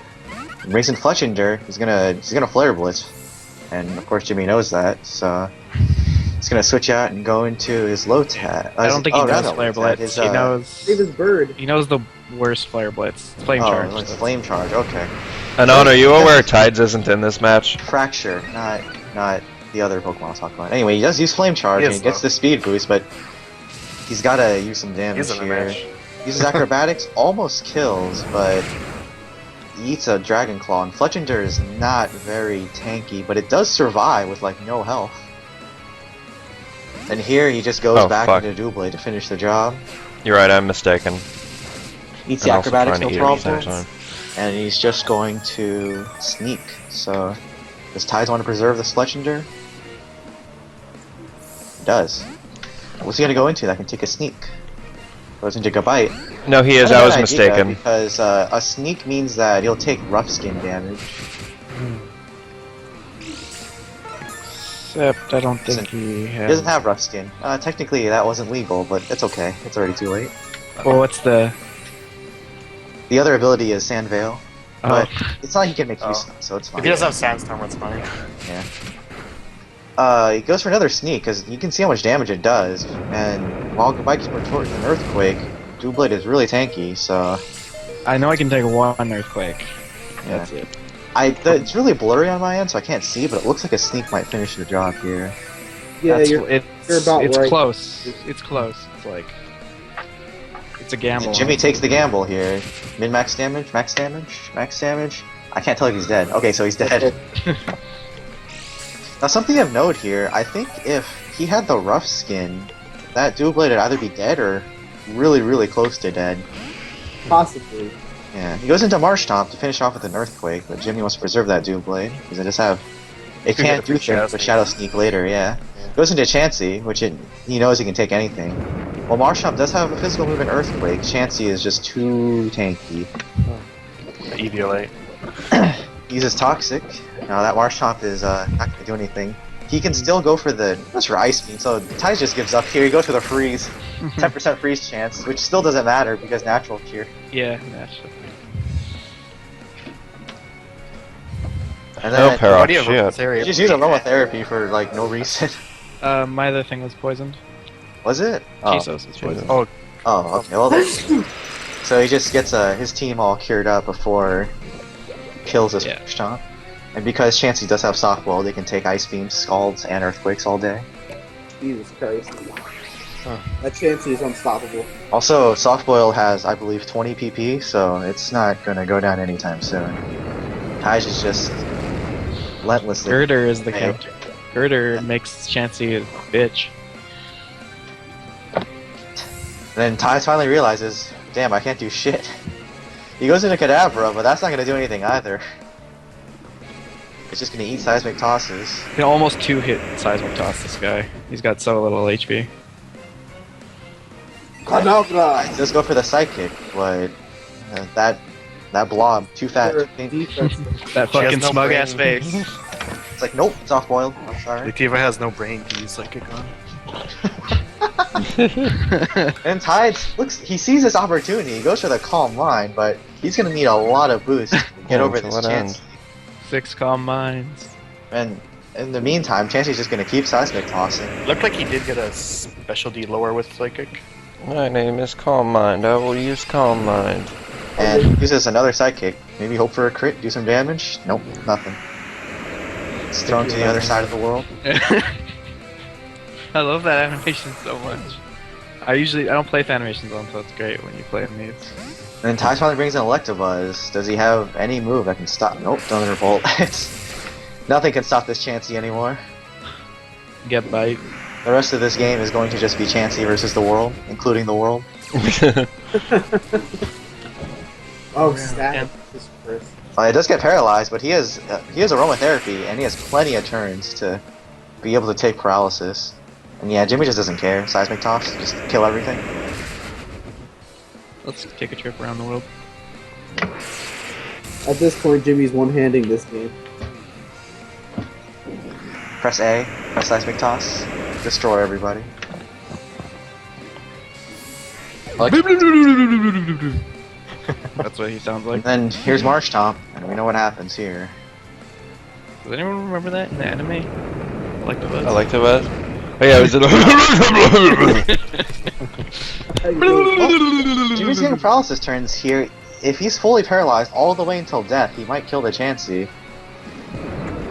The fuck was with Star Use Cry in the Animus? He goes for seismic toss, so We're doing a really hard Poison call. might kill, but It's like that. It's like that in Pokemon Snap too. I remember. Yeah.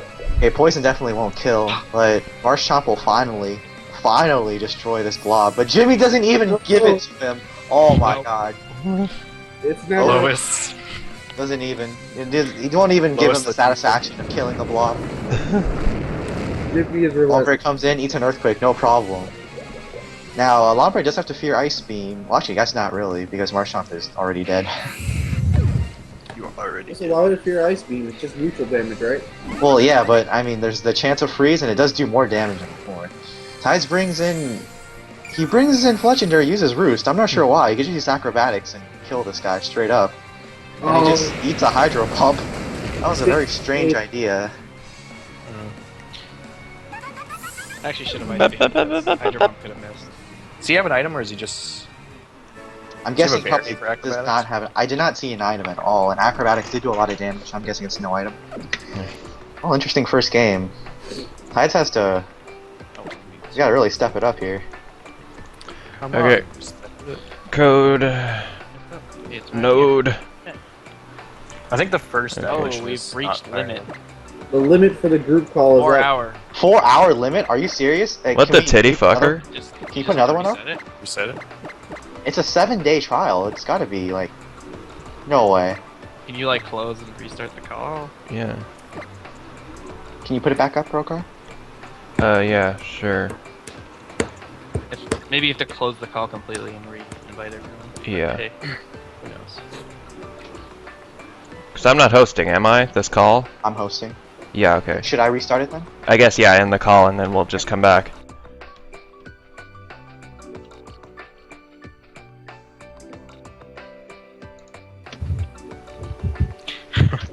Right where the call ended, the ad popped up Okay. at the top of the Skype window, and it was like from dating men.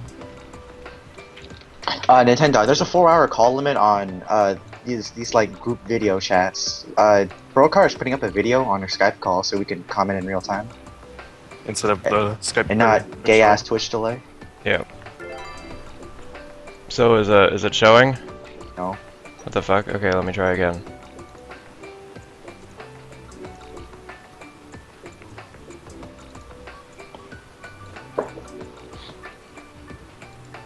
Oh, There we go. I see something. Okay. Weird, it Well, took 2 attempts for some okay. reason.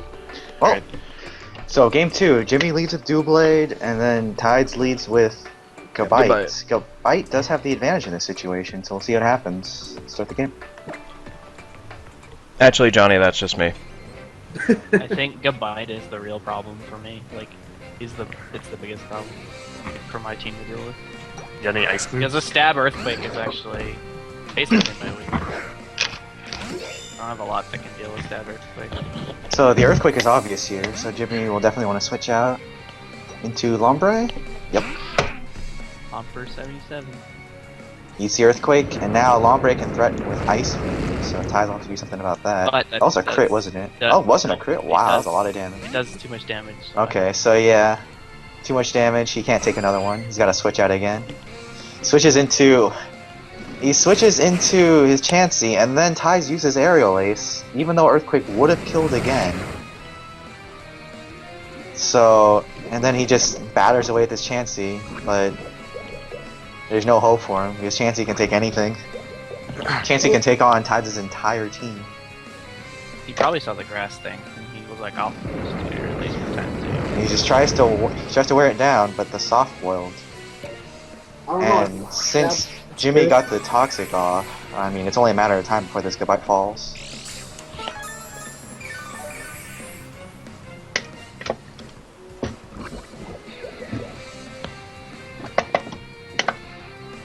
How would you best describe Gabite's face? It looks kind of weird, but it looks like a normal object, but I can't quite remember what object it looks like. I don't know, it looks like a face.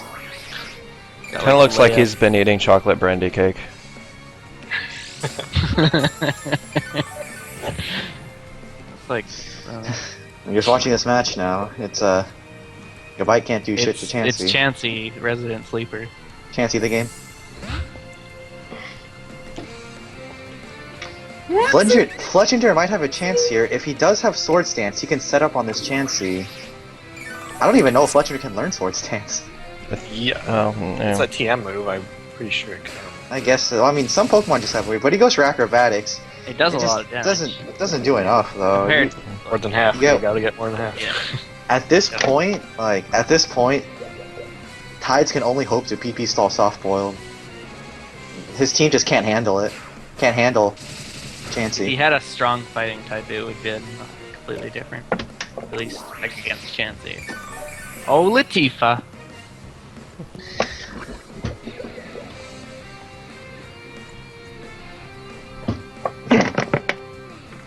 Good. Tides uses U-turn here, so he escapes while trying to do damage without taking another poison tick, but the next Pokemon he sends out is only going to be poisoned. He sends out Marshtomp because he's had success before, but that was when Chansey was much lower and was also paralyzed. I flattened that March Stomp. So Jimmy just backs off and sends out his Lombre because he knows he could tank an Earthquake from it earlier, and he wants to get his health back with Giga Drain. 64 HP goes down I to can't. 20, so he can't take another one, but he is faster because I guess they're both really slow, but one is slower than the other, and he heals all the way back up.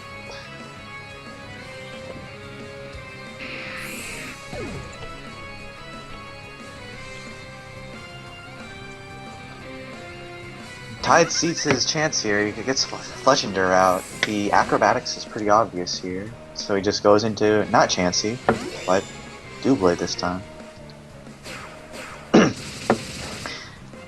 Now, because Fletchinder does not have Flare Blitz, it honestly can't reliably take on this Doublade. Plus, it's also poisoned, so Tides is gonna have to find another way to get past this thing.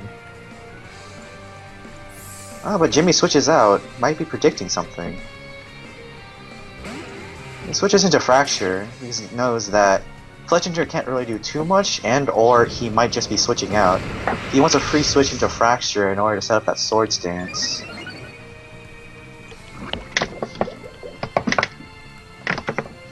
Well, Fletchinger just can't really do much right now.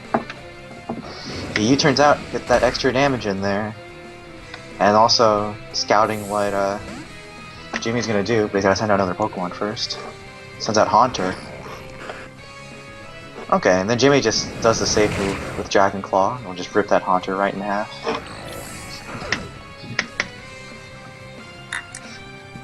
He sends out Gabite, and I believe Gabite is faster. Gabite so is faster, so Jimmy will have to switch out here, and he can go into either Chansey. Oh fuck, I just got Gert. What? I just understood why Oh, its Gert. name is Gert. I don't know what Oh, wow! How could you even see that? Like, I just thought it was a random name. I don't know. Anyway, he sends out Kirlia, and while it can't tank a dragon move, it can't tank anything else, so I don't it's just get gonna Gert. die. Oh, Gert is useless. I hate Gert. Why are you so slow?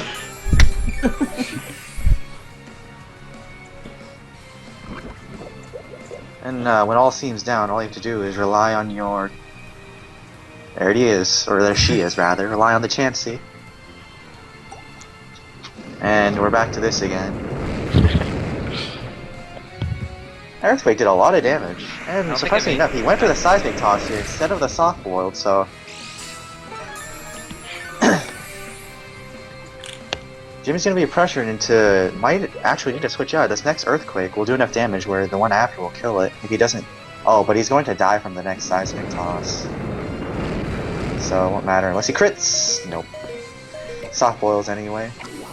Doesn't want to give Tides the Actually, satisfaction. if he got one crit like during the end there, or even the last match, it would have been a little different. Fuda, it's so that when you send him out, it says go Gert. Oh god damn it. How did I miss that? And Tides realizes he can't do anything again, but it's already too late. The rest of his team can't handle Chansey. He had his chance with the soft boils are up. He had his chancey. Well, But even if he got an Earthquake and a crit, like, it's only a matter of time before Earthquake's PP runs out and Softball does more PP.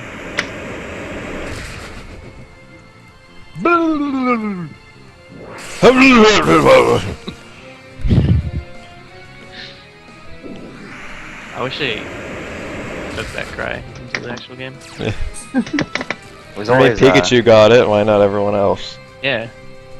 What, people don't like Electabuzz much? That's Near Tides goes interesting. for a quick attack, and then, you know, even though it's a physical move, he doesn't do shit. He's got 40 base Raichu power. sound like? Does he lose his ability to speak? Exactly like that. He gets a thunderstone stuck in his throat. Zabra comes out, still can't do anything.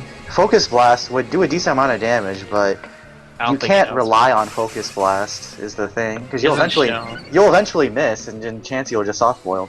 I just feel like with all the risks he took with this team in general, we should Yeah, or you go- might as well have gone for it. I believe Electabuzz can learn it, so here Tides is just setting up, hopefully trying to get past this Chansey. The thing is, Focus Blast is good, but it's also a special move, and I'm pretty sure Chansey's pretty good against.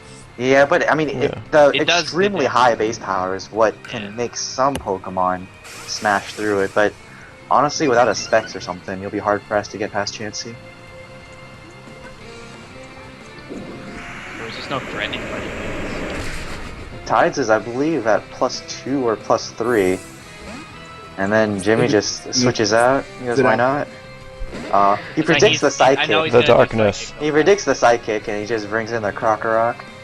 And then he just Pursuit Oh, Trap him and he's Pursuit. done. It's too bad. He had no chance. The Moxie. I don't know if that matters. Oh, okay. I thought it was done. Surprisingly, Jimmy switches out here. I think a Crunch would have killed this thing, but... I mean, if you got a chance, why not use it? I think it's I fast think he's track. just rubbing it in his face that he's like, You'll stare in the face. Jimmy wants to 6-0 so hard. Too late though. Fucking Yeah, I know, shitty but- card. I mean, it looks better if you have more Pokemon alive, right? So, All for the stat. the KDA. So here, I mean, Chansey can just soft boil him. Fletchinder is slowly dying from Toxic. that's Chansey. Then Chansey granted a swift death. Actually, it might not even kill it, but it will die from poison, so... That's the game. And there goes the battle. Oh, there's still a Gabite. Well, I mean, Oh. it doesn't matter anyway, because... and then Jimmy still won't give Tides the satisfaction. Gonna sneak him. No mercy. I don't think there's even any sneaking needed. He might just die. I think the poison's got it. Yeah. Oh, he's got leftovers. Okay, he won't die from poison, but he will die from the sneak. Sneak. I'm gonna sneak on you. I wanna get your butt.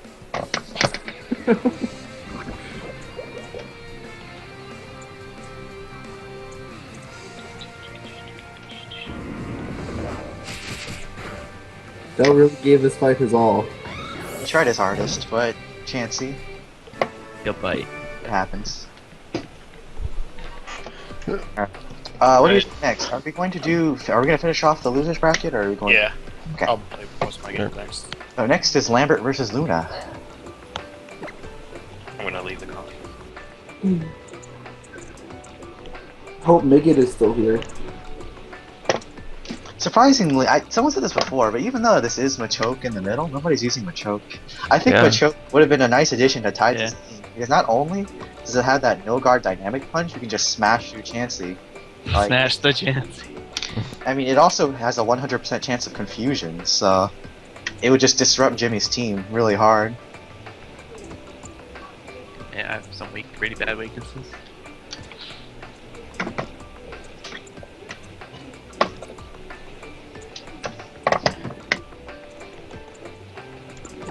I think the middle 8 digits or characters have always been the same. Yeah. Yeah, it's www6.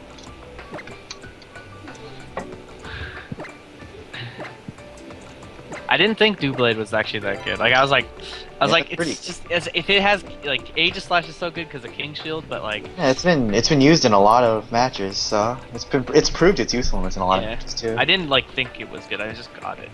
But All right, so I we've didn't seen know these Chansey teams was before, pretty but as we discussed previously, there's the Monferno, the Pikachu, and the Frogadier. 3 really important Pokemon that Lambert has to keep alive if he wants to get through Luna. Luna has a lot of strong and fast and tanky threats, so... wait, you're a boy? Metroid's a boy. What are you talking about? Metroid's always been a boy. Yeah. Touche. I mean, a boy robot, granted, but Yeah, alright, start the game. I have no clue, Lambert. It's kind of really He's gonna big. catch up, and I'm gonna say that. Yeah. Boy robot. Lambert leads with Monferno. Oh, it was a That trick I- all along. It's actually a girl. At the end, you find out. Oh my god. oh my god. Yeah, because Monferno can U-turn, and also, this is a favorable matchup, actually, because Dusclops cannot Will-O-Wisp a fire type, so he just uses Flare Blitz and does a decent amount of damage. And it's actually really good for Monferno because Dusclops' base HP is so low, the recoil is also very low. But since his Flare Blitz is disabled, he can't really do much left, so he goes into Vigoroth. Eats a Willow, but his Vigoroth can bulk up, so you might just want to try to muscle past it.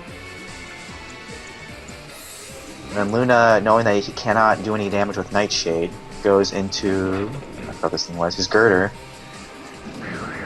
We're about to use his Night Slash, but that wouldn't have done anything anyway since he's burned. Now Lambert's in a precarious position here because he doesn't have too many things that want to eat a Drain Punch.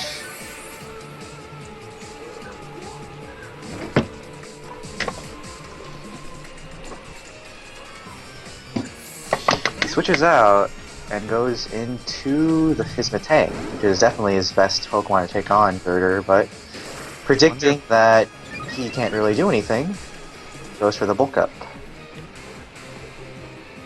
And lays down, gets a layer of rocks, but the advantage is definitely on Girder here, because now at +1, he can go right through Metang. That does a lot of damage right there.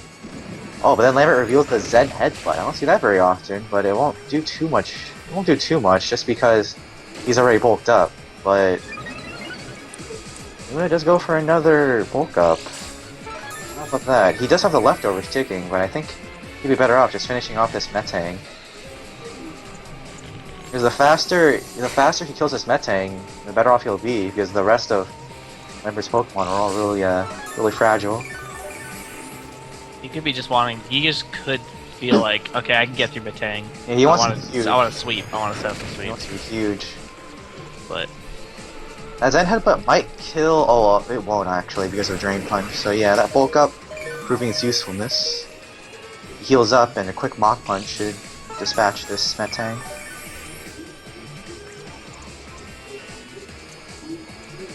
But he doesn't go for the Mach Punch, he might not have it. Lambert goes for the Zen Headbutt, gets a crit! Oh. And it's super effective. critical. So that's just an example of being a little too Patented. greedy. That's patented worst Want that year extra bulk up and you get crit. Luna sends out his War Turtle, and we know that Stall will do a lot of damage here, so just finishes off that Metang. Yeah. Kappa. Lambert sends out his Pikachu, and a Thunderbolt will easily kill this thing, so Luna is just piecing out, doesn't want any of that. Sends out Dusclops, but I don't think even Dusclops can take 2 Thunderbolts, especially at that amount of HP. As for Grass Knot, interesting move. He's predicting the Rhydon coming in to take the Thunderbolt, but another attack should kill this guy. Goes for the Volt Switch, and he does kill him, so he loses switch initiative, but it's still better off for Lambert because the Pokemon he can switch into are mostly fragile, so he just wants to get his Pikachu out safely. He brings in Frogadier, and Luna goes for Kadabra, but as we know, Protean makes Frogadier a pretty potent threat, and he just goes right through that Kadabra with a Dark Pulse. Pretty interesting ability. Luna goes into his War Turtle, which will actually do damage now that Frogadier is a Dark type. You can go for that Scald and do damage. Oh. It's an interesting move here. You go for Toxic Spikes. The changing of the type won't matter too much because he's just going to eat a Scald, or an Ice Beam, I guess, but having the rest of his Luna's Pokemon poisoned will be really useful to him because they're mostly really strong and defensive Pokemon. Dark Pulses does a lot of damage. What's that? Citrus Berry is up, but I think Dark Citrus. Pulses might kill from this range. I always forget the names. Goes for Scald, and that will kill him because he's a poison type. That crit definitely didn't matter there.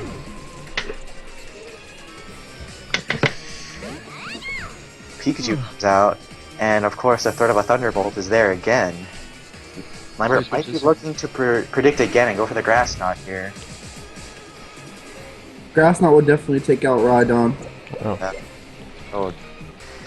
No. But he plays safe with the Thunderbolt. But then again, Rhydon is slow. He can still go for the Grass Knot and he'll still most likely kill. Yeah, you can get there. But Luna goes for a double switch, predicting the Grass Knot now. Luna's switching madly, hoping for a solution. He brings out Yeah, the should be a Magmar. It's decently heavy, I think, but Grass Knot was still... Maybe. I don't think Magmar's got the weight for it. Those head balls have to have something in them. Maybe. Oh, but the Grass Knot is a contact move, and Pikachu does get burned, but it won't matter too much because he's using primarily special moves. I'm curious who's faster. Magmar has higher base speed, I believe, and Lambert knows that, so he switches out his Pikachu. I think he could have at Switches least... into Dragonair thinking he can take a fire move, and if he does get burned, it won't matter because of Shed Skin. That was a crit, wow. Wow, Magmar's hurting. Interesting move there, using Toxic on a Pokemon with a Shed Skin. Maybe he just doesn't. Might have forgotten. Lambert uses Dragon Tail for the kill, and in case it didn't kill, it would have phased the Magmar out and brought in another Pokemon to get poisoned. Hey, Raga. So Dragonair takes the poison damages, proc Shed Skin. The Rhydon comes out, but Dragon types go through Rock types, so... Yeah, Lambert's not scared. He goes for the Dragon Dance. That might be his undoing, though. Yeah, Rhydon does have a decent amount of damage, straight up. Yeah, he goes for the Earthquake. That'll probably kill. I think that'll be enough. With the poison damage? Yeah. Yeah, that's it. A Magmar. little too cocky there. Lambert, it won't matter too much if Lambert still has that Pikachu out. There we go. The threat of the Grass Knot is there, and Luna can't really switch in his Magmar anymore. So he switches in his War Turtle, which can probably take a Grass Knot because it's so light. Yeah, his weight But definitely an advantage. then Pikachu can just switch to Thunderbolt, and Luna's not gonna be able to stop it. Grass Knot just Wow. Turtle, like, I mean, that's Light Ball Pikachu special attack for you. Yep.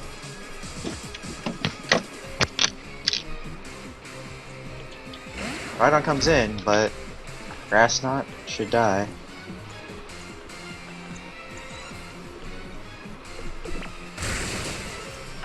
Yep. 4 times weakness really hurts. And the fact that it's so heavy. Yeah. Yeah. And that's the game. Luna, I mean, rather Lambert takes game 1. Is Rhydon the heaviest of the middle evolutions? He might be. Think? I don't know. Is there a list somewhere? Yeah, there's like there's a list by weight on Bulbaped. Oh, But well, I have to sort You it just all. have to look manually for middle evos. Alright. 400 base damage. Oh, there you go. Let's see. Oh, there are too many Pokemon here. I'd be looking all day. Yeah. There are too many Pokemon here. But as a reference, Rhydon will take how much grass knot? Does it tell? Okay, I'll just have to look up the weight. 264 pounds. So yeah, Rhydon takes 100 base power grass knot. When quadruple, that's 400 base power from a Pikachu. It'll never survive. Poor Riggy Diggy.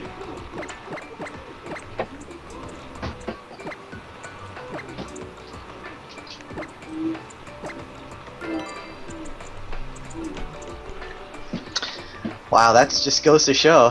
Rhydon was assault vested and still just couldn't take the grass knot.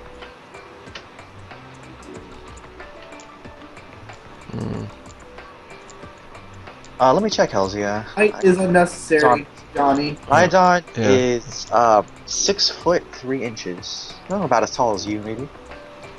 Perfect height and weight for me, anyway. So, leads Matang. Alright. So this Magmar. time, Lambert's gonna go with Matang. I don't know. Maybe he... Kind of an interesting lead, because Matang doesn't really do well against most of Luna's Pokemon, but he might want to just throw a Toxic out and see what he can do from there. Start the game. Luna's lead is also pretty interesting, because Magmar does, it won't enjoy a Pikachu Thunderbolt or Frogadier Hydro Pump or Skull. So I think both players are taking a few risks with these leads here. It's not But gonna Magmar fit. does have the advantage in this situation, so Lambert's gotta switch out. Yeah, I think most are right on his mammal, not Dragonair. rocks. And, so Luna's the one that wanted to start with a Toxic. But, again, it is a Dragonair, so 30% chance to just break free of poison.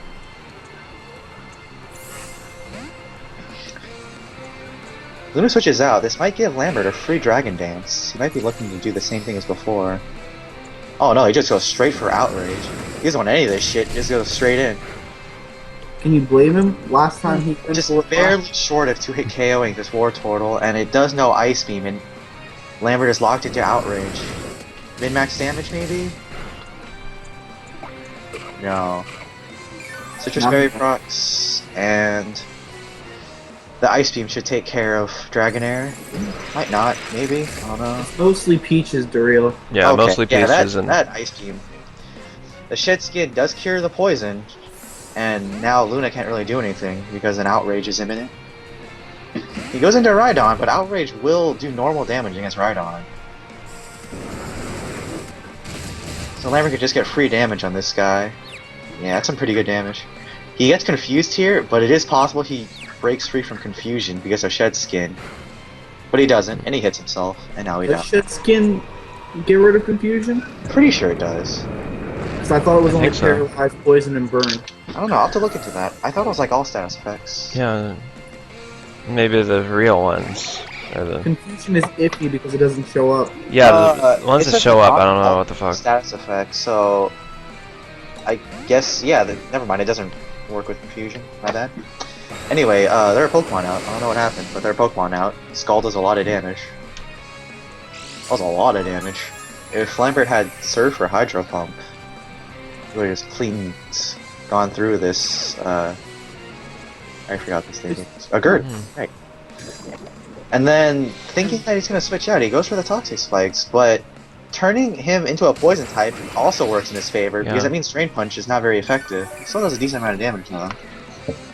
But the Scald is still coming, so Luna is pressured to switch out still. Yeah, but if he switches now, he's got poison on everything. That's true. So basically, he's either The sitting in. difference between one layer of Toxic Spikes and 2 layers of Toxic Spikes is actually pretty significant in a lot of situations, because a single layer of Toxic Spikes is normal poison, which does more damage immediately. Which is kind of I think the thing that Lambert wants right now. People normally have 2 layers of Toxic Spikes if they want to draw out or like have a stall war, and the opponent is just always poisoned. Anyway, the Kadabra comes out, but we already know what happens here. Takes a Dark Pulse, dies. I think with the amount of damage dealing Pokemon that Jimmy Lambert has, that with just poison will be enough Yeah, 1 layer would be good. for the majority of his Pokemon. Dusclops is gonna take a Dark Pulse, but oh, I don't agree with that sneak. He could have used Seismic Toss and just killed him. And dark and everything. And he is Dark type, so he resisted the Shadow Sneak. Not to mention, Dusclops is really tanky, as you saw. It did take a hit pretty easily. Alright, Lambert wants to observe this Frogadier, maybe. Brings out Vigoroth. He wants to Night Slash. And Vigoroth is... yeah, it does take no damage from Sneak. Goes for the Night Slash, and at this range he'll obviously kill. Yeah.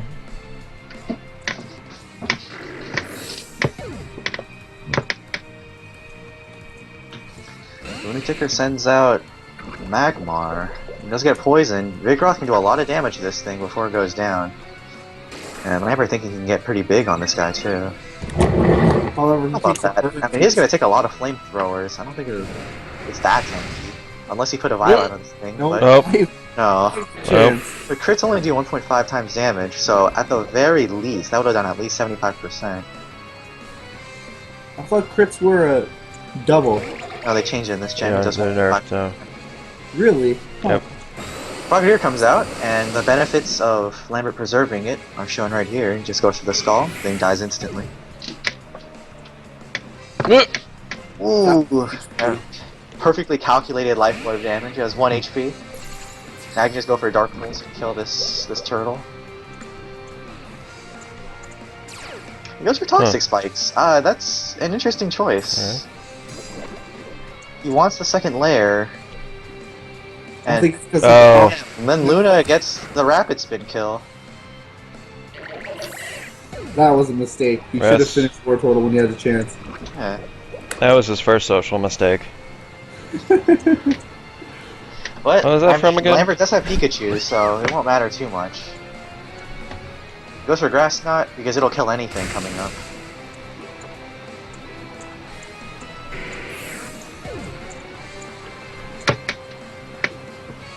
Out comes the Rhydon, but we've already seen what happens here. Grass Knot goes down.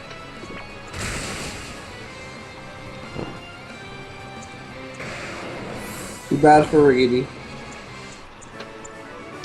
That's the game. It was a quick 2-0. Lambert definitely did a really good job at managing his weaker, or rather not weaker, but fragile Pokemon to get around Luna. It's a good game. Alright, next is me versus Meegid. Meg. He posted the first one up there. Just call Okay, him yeah. Mygwai. Done with it. What? So just call him Mygwai. What? Really, Peaches? I give up. I'm disappointed now. I don't understand what you're saying. These words, they don't make sense.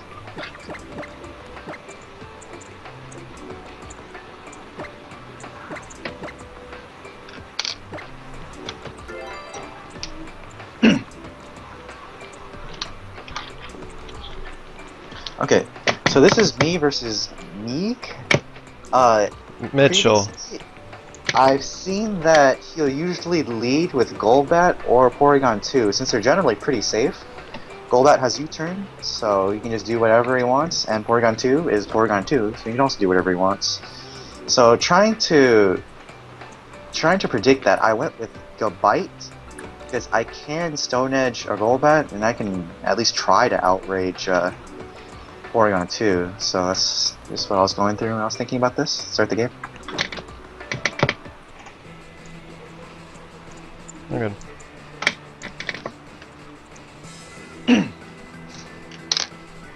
This music gets selected by the people battling, doesn't it? Does it? Is it the Lysandra theme? Because I select that all. Oh, this is Meek. So Diantha. no. Anyway, he opens up a Golbat, so I just Stone Edge, and I don't kill it because Golbat's really tanky. And he Brave Birds me, so he's going to die from the recoil here, but he puts a lot of damage on my Gabite. So, good and bad either way. Here he brings in his Piloswine, because he can revenge my Gabite with an Ice Shard, so I have to switch out. I go into Girder because I think I can take anything from a pilot's line, but he predicts that and throws out rocks, which is pretty good. I go for the Drain Punch here, and he just goes for Earthquake to do some damage before he gets out. Because I don't think there's much on his team that really wants to take a Drain Punch, and this is honestly the best thing he can sack. Although he does lose the possibility of killing me with an Ice Shard when I have like a bite out. So thinking of that, he just goes out into his Doublade. But I do predict it and go for a payback, but I mean, it's a Doublade, so I don't do any damage. Now here I was thinking I could go to Palava, but Rocks plus Sacred Sword would do too much damage. So instead, I go out to Metang to see if I get some prior damage on this thing, or maybe finishing off with a bite. And he predicts that, goes for Sword Stance, and now I'm pretty scared because +2 Doublade, pretty strong. Is that why the fight took so long? Were you guys like talking about your strategies as they happened? Well, we were just playing, dude. They were doing the little Death Note thing. He goes for a sneak, but Metang does have decent amount of defense, so even I can take a +2 sneak. I go for Earthquake, but it's not going to do too much here. There's a decent amount of damage. Here, I just want to get rid of Metang so I can get a free switch into another Pokemon. So I go for another Earthquake, and I believe he just goes for Sneak. Niggy. Oh, okay. I go for Bullet Punch just to get some free damage, because I know he's going to sneak. And he sneaks.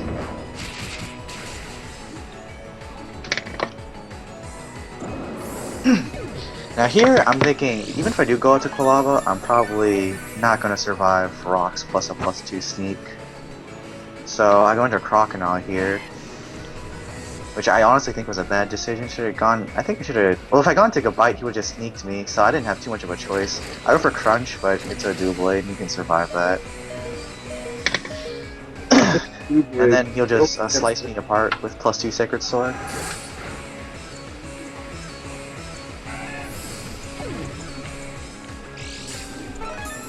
And at this point, I'm like, damn, this Doublade is fucking me up. I bring out Girder because it is within payback killing range, and I really don't want to go into another Pokemon and take free sneak damage. He gets his last sneak in before he dies. This is just a good amount of damage. I get the payback off. This is one of the few situations I really wish I had knock off, but it's a Gen 5 tutor move. Thanks, Game Freak.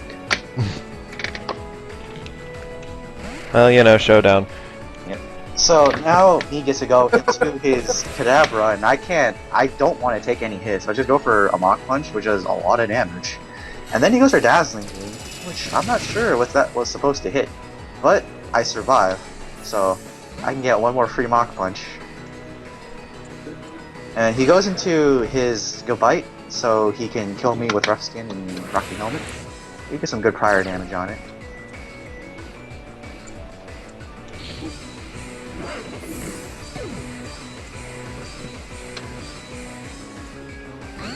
There and here, I sent out my own Gabite because I know he has Rocky Helmet, and you know, the item I have should be obvious from here. I just go for an Outrage. Outrage, locking yourself into Outrage is a bad idea, but he's gonna kill me with Rocky Helmet anyway, so it really doesn't matter.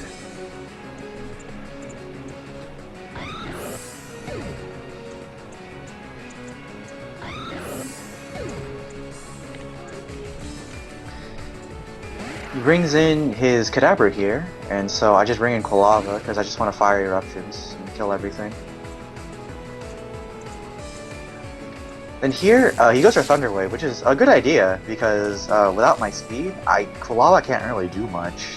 And while I do get a Flamethrower off and kill this guy, like, my Quilava is basically useless now because if I switch it out, he'll just take rocks and die from anything else.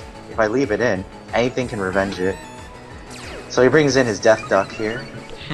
He gets the attack boost because I specifically tooled this Quilava to give him an attack boost. Dun dun dun dun dun. He gets the attack off, I'm dead. And now I'm thinking, well, shit, I don't have a Girder, I'm fucked. I send out Roselia, it's not gonna do anything. I go for Giga Drain because I thought it'd be slower. It's kind of interesting that I'm faster, but I mean, it wouldn't have done anything anyway, because Giga Drain does no damage. Ice Beam does too much damage.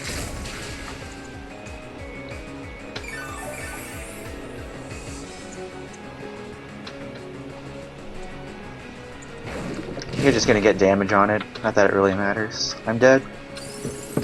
What's its for? You know, try attack, ice beam. If I were to guess, I would say recover. Yeah. And that's the first game. What a close fight. Yeah.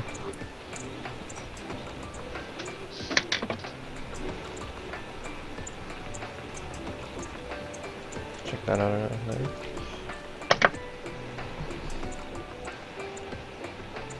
B, can you post game 2, please?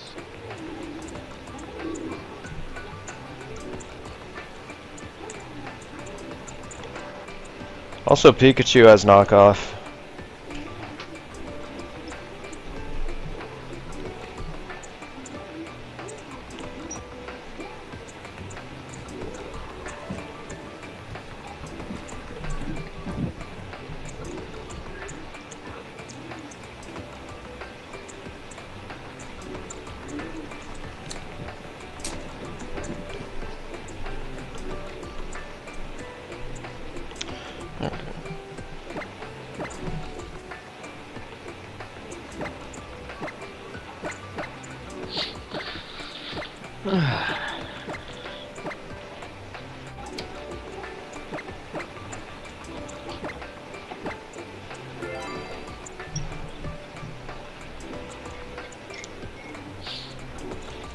Okay, here in this game, I tried to do something a little unorthodox to throw Meeg off because, to be honest, his entire team is just so threatening.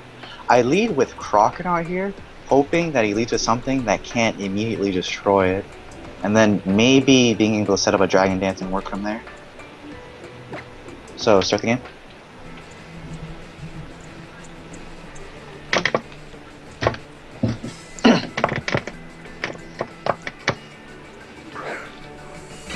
Okay, so he leads with his Golbat, and I have my Crocodile. He scouts what I'm trying to do with U-turn. Or I guess he just kind of wants a U-turn because he's wondering if I have Ice Punch. But I end up Dragon Dancing on the spot, which is honestly really risky because he could just Brave Bird. But I think he was thinking that his Golbat was more valuable than my Crocodile. So at +1, I can easily kill this Pilot Slime at the waterfall.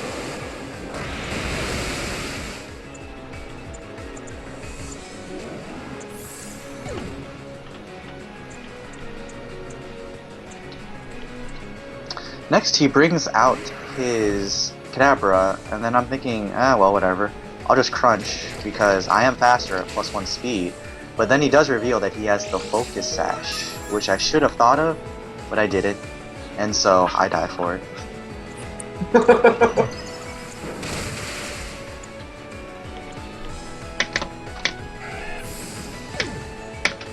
So with Kadabra being at 1 HP, I bring up Matang, and so Bullet Punch is really obvious. So I'm wondering if he switches out, then I'll do a lot more damage with Meteor Mash. But in hindsight, I should have just played safe and gone for Bullet Punch. I take a lot of damage.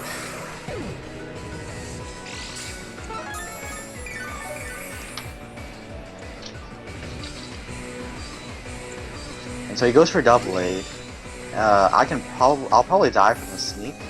So what I do is I just immediately go for Quilava before he has a chance to set up. But he does indeed just go for sneak. So at that much HP, I can fire off a flamethrower, and he doesn't want any of his Pokemon to take a flamethrower, so he just sneaks me again, and I kill with the flamethrower.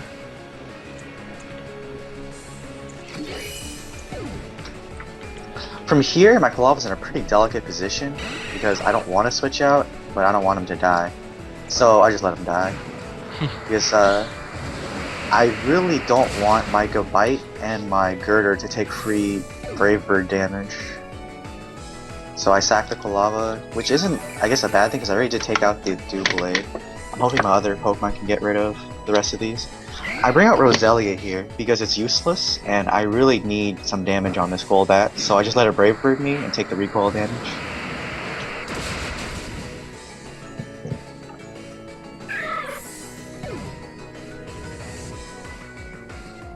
Now from that range is about the range that I can kill with a Stone Edge. So I bring out Gabite here, and then I just go for Stone Edge, and I pray that I hit. Yeah. I also get a crit, but I don't think it mattered. It maybe would have mattered. Because Stone Edge, it was just about that range where Stone Edge could have killed. Anyway, he brings out his Porygon 2, and he gets a special attack boost. I'm like, fuck, I am screwed. So I bring out Metang in order to see if I can like get a Bullet Punch on it or something. But he used Sub, which I guess was a good move. But then I remembered that he doesn't have too many things to hit me with, because I can resist Ice Beam and Tri Attack.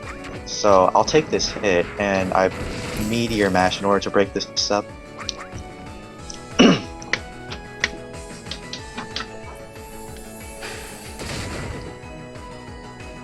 Now here, I don't want a Bullet Punch, because if I go first and he subs again, I'd be in a really bad situation. So I can only just Meteor Mash again while he kills me.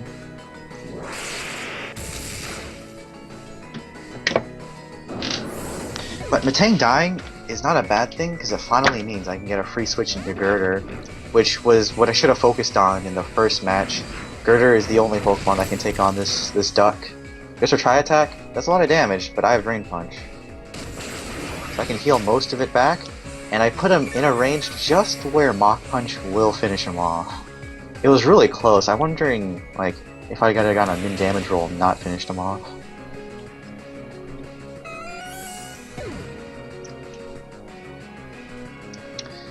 And he sends out his Gabite, because he can do a lot of damage to me with Outrage and also Rough Skin Rocky Helmet.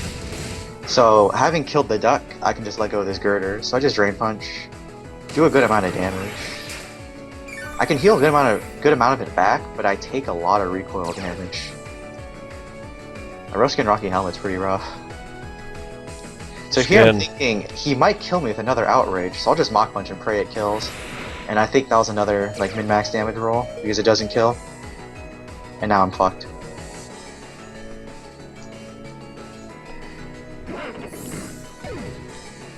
But, fortunately, I have one Pokemon left, which happens to be my own Gabite. And I know that he is not faster than me, so all I have to do is just hit him once.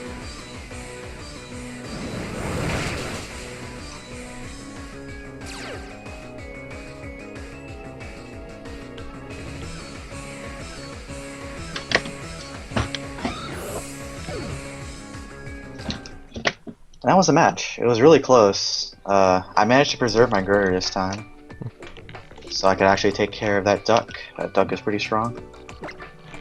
Okay. Nice match.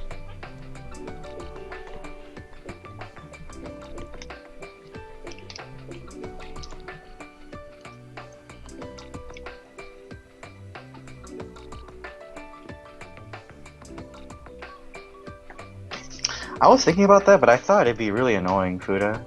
I have to have a bunch of people sit through watching a million stall turns.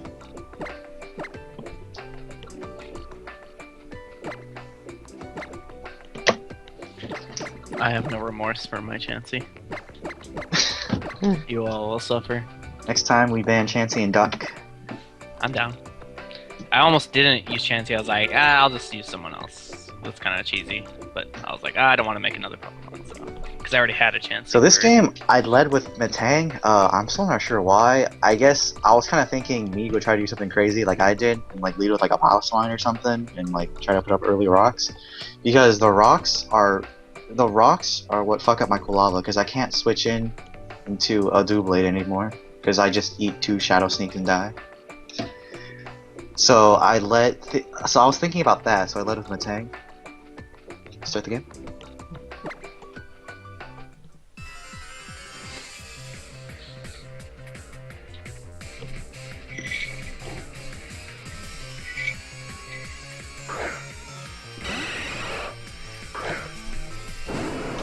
So he leads with his Golbat again, and I'm thinking, dang, I can't do anything to him, but he can't really do too much to me either. So he U-turns, goes out to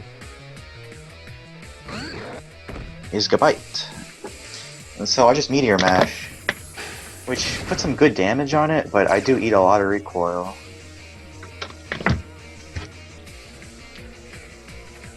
Now, I was thinking about Meteor Mashing again, but I know that Gabite is faster, and he's probably going to Earthquake, because I have nothing that can stop an Earthquake.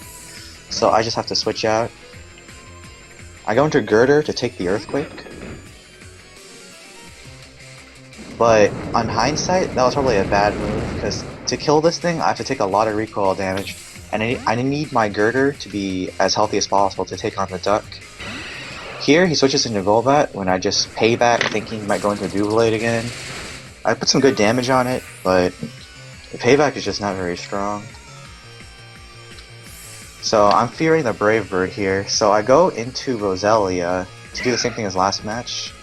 I just eat the Brave Bird and put a lot of recoil damage on this.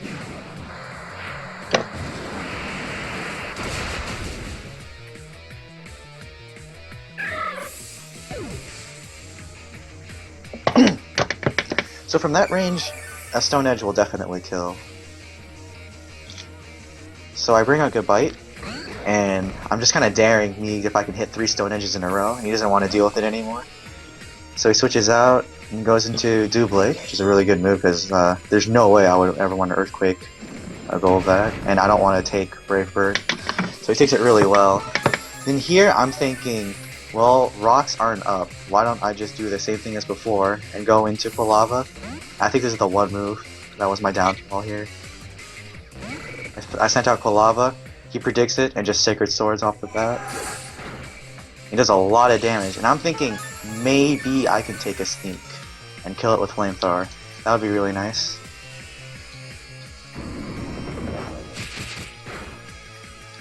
I don't. I die.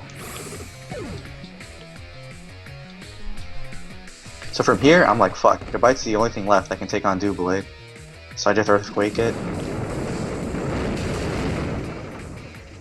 Maybe take a Sacred Sword. Alright, and then he Swords Dances, but I think it's kind of pointless. Because I think I showed before that Earthquake can 2-hit Doublade.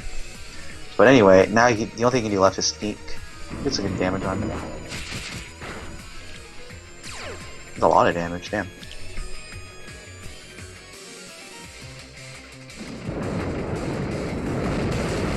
I Earthquake to kill, and now in my head I'm thinking Porygon 2 is gonna fuck me up.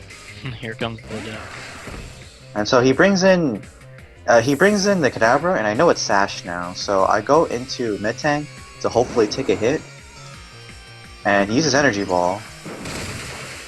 So I take the hit, and then I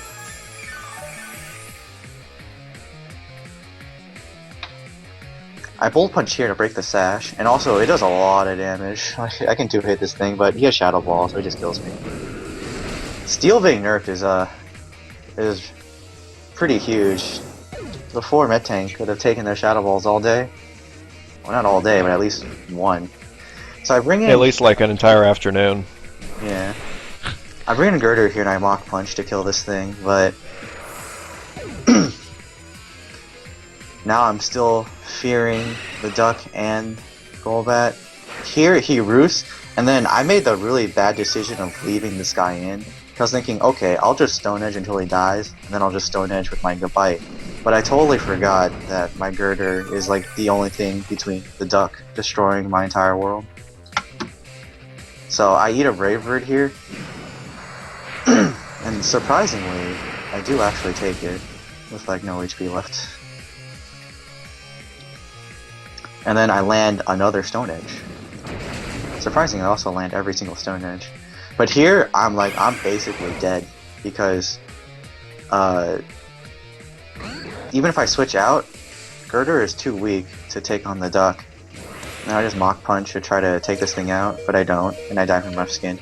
And at that point, the game is over. Rip Girder.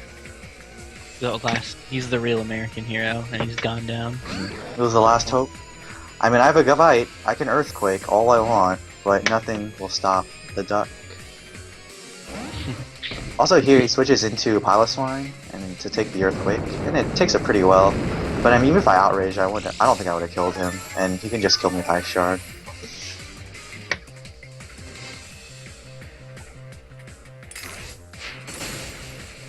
They are proportionally shorter, Fuda. That's one thing I don't like about it. I kind of like long health bars. But you feel like you're really doing lots of damage.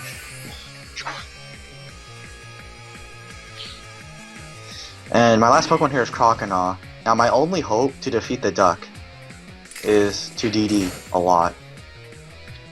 So he goes for Ice Shard thinking that I'm going to go for Waterfall straight off the bat, but I mean, I have to Dragon Dance here. And then, I don't know, maybe I was too greedy here for going for a second Dragon Dance, but I honestly think I needed it against the duck.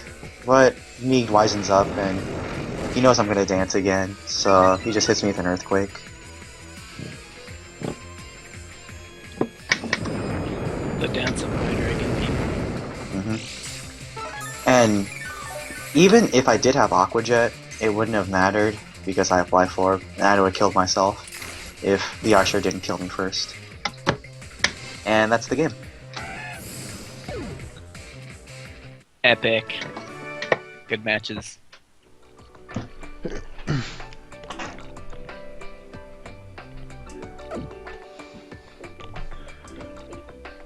Alright, so in the bracket? Oh, okay.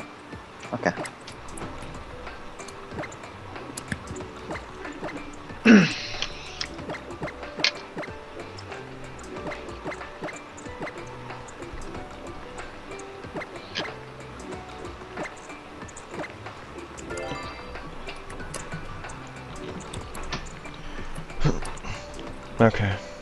Okay, so I think we've seen enough of these teams to know what's going on. Krokorok and Chansey versus a bunch of frail and fast and strong Pokemon. So let's just go. Pink and green versus Vigoroth's bare ass. It's always pink and green. I didn't even click until you said it. Okay. Alright, so Lambert leads with Metang, Jimmy leads with Krokorok. Krokorok has the advantage in both stabs here. Can do super effective damage either way. Looks like Lambert is willing to get some extra damage on his Metang in order to get rocks up.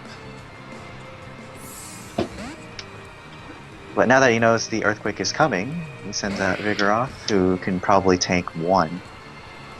Maybe 2. I had no idea what his Vigoroth had. Okay, so yeah, he can tank 2 before needing to switch out. But he might just bulk up. He's done it before. Jimmy did switch out, so he gives him the opportunity to do so. He's in Curlia. That's a pretty risky move, because he could have just gone for an attacking move, and yeah, that's what he does. Curlia being really fragile, just gets smashed into the ground. I forgot about Stealth Rock. Blood spattering everywhere. I was gonna Destiny Bond him. That's Stealth Rock. Wait, were you sashed? Yeah. Oh. Doublade comes in. Vigoroth uses Earthquake, but not strong enough to pierce through Doublade's defenses, I'm sure. Now he's got to watch out for... Oh, damn. Jimmy goes for Sword Stance thinking Lambert will want to switch out. But Lambert is not intimidated. He's going to go for more Earthquakes. I also think that I know I can tank another Earthquake. Yeah, you can take another Earthquake. Like, Lambert has to switch out here. But it looks like Lambert really wants to get some prior damage on this Doublade. Not a bad idea either. But a big problem is that Doublade does have the Sneak, so no matter how low its speed is, it does have really strong priority. So Lambert's gotta watch out here. A Sneak could easily dispatch half of Lambert's team right now. Brings out Frogadier. Frogadier's gonna go for the Dark Pulse. Or, no, he's not even gonna get a chance to, because he gets Sneaked. It's not very effective now, but +2 Sneak. He lives. Yeah, he lives, so... Good on him. Kills the Doublade before it can wreck too much. It would have been a sweep. I'm pretty sure if this guy doesn't live, it would have been a hard sweep. Life Orb Recoil, it just barely survives. Krokorok comes in. Jimmy wants to get on that Moxie train. And he earthquakes and kills the Frogadier. Also, one thing we pointed out is that's a choice scarf. That's a Scarf Crocorock. Yeah, So- there's no way a regular Crocorock is faster than a Frogadier. So he should outspeed normally. Brings in Dragonair. I think Crocker can do a lot of damage to this thing. I believe that Dragonair has Waterfall, but it's not going to get the chance to do it. Now that's a +2 Crocorock. That's really scary now. Scarf isn't a joke.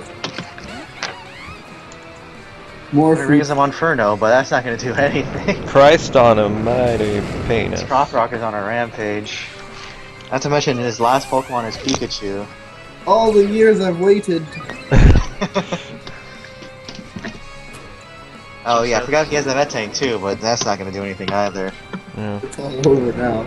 Jesus Christ. Jimmy really capitalizing on Lambert's Earthquake weak team.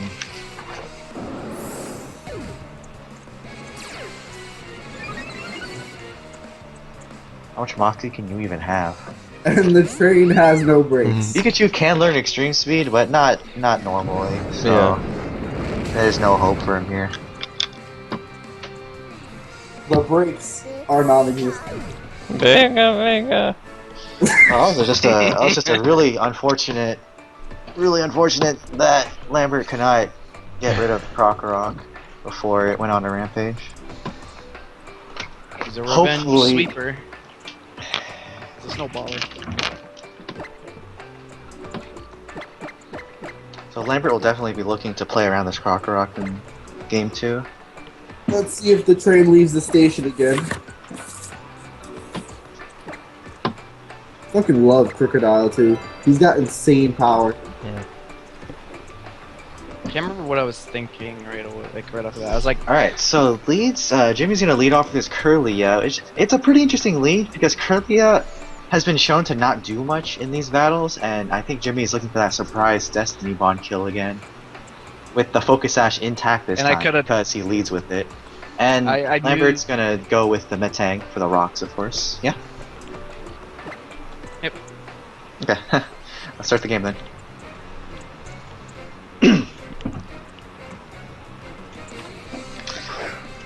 Of course, Jimmy has seen that Lambert really likes to get those rocks out on Metang, even if he has to take some damage to do it, so he might just go for a straight attack or a free switch in. Looks like he does go for a free switch. He goes into his Crocorock, he smells blood again, and sure enough, Lambert does go for the Stealth Rock. Now, how's Lambert gonna get out of this situation? I don't know if I agree with this. He's letting that, he wants to get that free damage on Crocorock again, or he might kill because Meteor Mash plus Bullet Punch. He doesn't have Bullet Punch or he isn't confident. Now Vigoroth comes out, and since it's a non-boosted Earthquake, he can definitely take one, but he really needs to just attack and get rid of this thing, or at least get it off the field. Okay, so Jimmy wants to preserve his Crocorock after knowing what he can do. Brings in Doublade, and of course, Vigoroth can't really do much to this thing. He can Night Slash, but I don't think that's really going to do too much when Doublade can just slice it apart with Sacred Sword.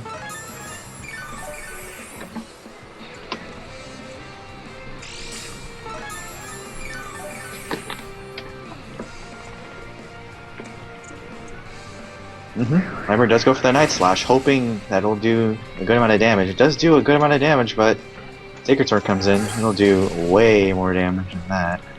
Hit the weak spot. Christ, Now- that's a hit. His biggest Crocorock check is gone, so if Jimmy ever gets a free switch in to Crocorock, things aren't going to look good for Lambert. Goes into his Monferno, and then Jimmy just does a quick sneak before losing his Doublade. I think what he wants to do is let his Doublade die and go straight to Crocorock.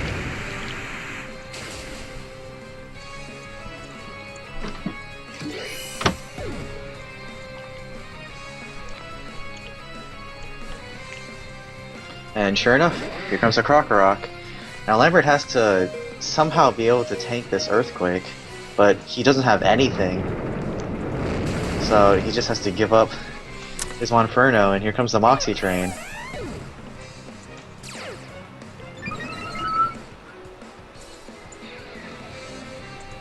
Sends out Frogadier, but from this range, I think Earthquake will kill at +1. If he kills his Frogadier here, the game is over. Yeah. Okay. Here it is. But sure, At this point, what the hell, Krokorok is just too strong. Cannot be stopped.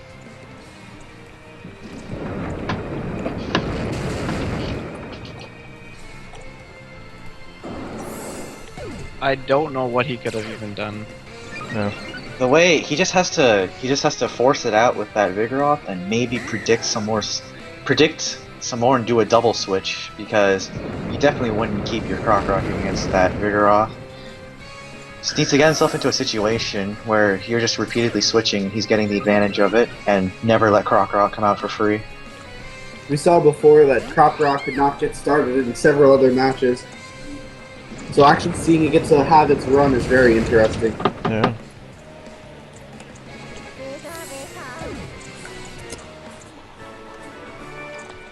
It also outsped everything with this. Yep, looks like it was a quick 2-0. I don't think he had anything. Alright, so next match is me versus Jimmy, and whoever wins that goes against me. Okay. Ask or invite me to the thingamajig. Oh no, I guess I'm on top. Oh no, you are. Never mind. I looked at the bracket now. I'm on top, Senpai.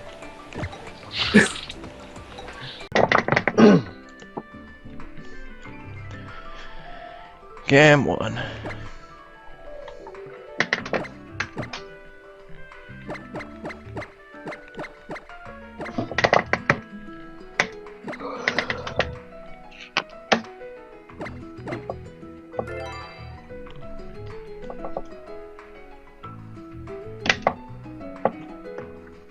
Okay, so the first thing I was thinking about this game is that Doublade is really annoying. So I was going to lead with Gabite in case there's a Doublade lead, and then if there isn't, then I just work from there.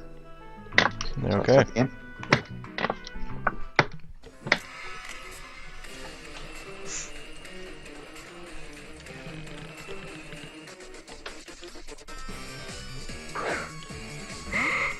So here Jimmy leads with Curlia.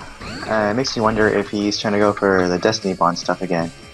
But I don't really have any reason to stay in, so I just switch out to Matang, who can really take anything from Curlia. And I eat a Thunderbolt, and I don't know, maybe he was predicting something else? Instead of going for Dazzling Gleam? Or I guess Thunderbolt's just the best thing to hit Matang with. But, he uses another Thunderbolt, and actually paralyzes me. And I go for Toxic in order to stop any sort of Destiny Bond craziness. But since he didn't Destiny Bond, I'm free to go for the Bullet Punch to kill Curlia this turn.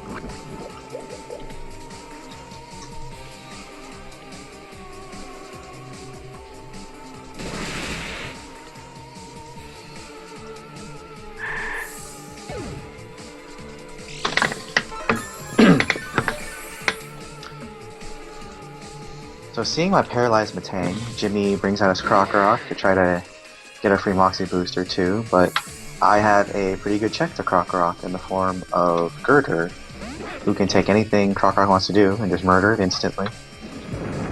I take the Earthquake, no problem.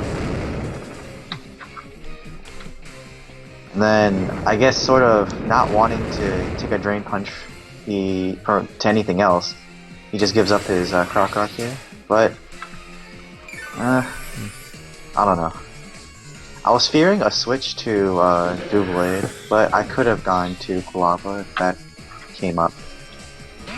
So then he goes into Lombre here, which I think is a pretty interesting choice, because I'm pretty sure he Hydro Pumped my Gregor before, and that's not going to kill me. And so I can just keep Drain Punching. I get it to the red, and I heal up. Of course, I don't want to take any more damage, so I just go for the Mach Punch. Kill the Lombre. At this point, Jimmy is behind quite a few Pokemon to take me down, but he still does have the Doublade. He brings in the Fracture here, which I also think is a very odd choice to make, because he can't really do anything to me. But just in case, I go into the Matang, because I see an opportunity to maybe go into Croconaw and just sweep. Well, he goes for the sword stance. I'm okay with it because no matter how many times this Fracture dances, he'll still die to a Dragon Claw. So he X-Scissors me. I mean, it's okay. I get paralyzed, but I kind of want my tank to die so I can get a free switch and take a bite. I put in the Bullet Punch for some free damage. And he kills me with another X-Scissor.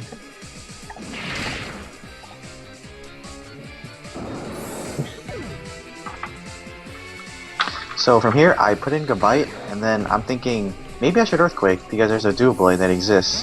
And then I was thinking, nah, I don't want a +2 Fracture running around, so I just do the safe move and go for Dragon Claw. Excuse me, go for Dragon Claw. And it does a decent amount of damage, but then I found out it was a crit, and I was like, oh, okay. So from here, I know that +2 Shadow Sneak will not kill Quilava. So I go into Quilava, or not Quilava, I go into Croconaw. Why'd I go into Croconaw? Oh, that's a strange idea. Oh! He's I go into cute. Croconaw, I guess. Yeah, too cute not to use. I can crunch the Dew Blade, but at this point, it's kinda whatever, I guess. I can just let this Croconaw take some damage, throw out a crunch. Oh, I remember. I was scared that Jimmy would use Sacred Sword into Shadow Sneak, like how Mead used it against me, so that's why I didn't go direct into Croconaw. I mean, direct into Quilava. I went to Croconaw, try to get some prior damage. What I want to do here is get it within KO range from Gabite's Earthquake, but I think it is a bit too high from this range. But since Croconaw is dead, I do have, I can just go straight into Quilava. From here, I know a Sneak won't kill me unless it crits, and I can just kill it with Flamethrower.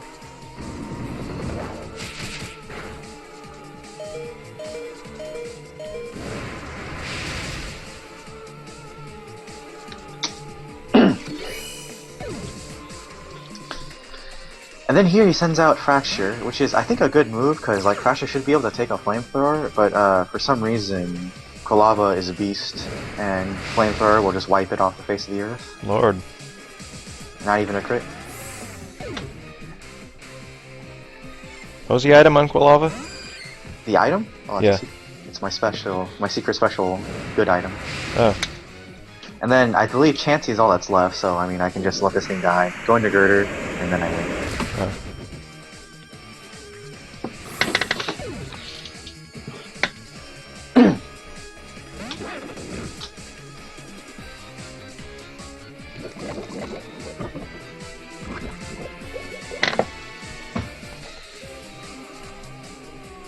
Quick Drain Punch and a Mock Punch to get rid of this thing. Or I guess Drain Punch already gets rid of it.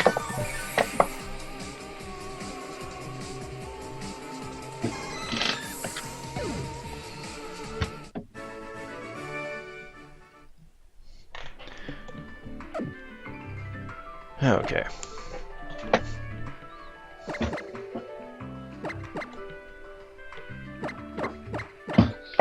Oh yeah, Quilava is also in Blaze range, so I got some extra damage off of that. Oh yeah, that too. I actually forgot that he even has Blaze. I just wanted to Flamethrower things. Everyone forgets the Blaze exists. And maybe Eruption, I mean if I get the chance. Yeah. Okay. Okay, so this match, I figured the same thing. I mean, nothing on Jimmy's team can really handle Gabite except maybe Chansey. So, and if Chansey came out, I can just go straight to Girder and do whatever I want.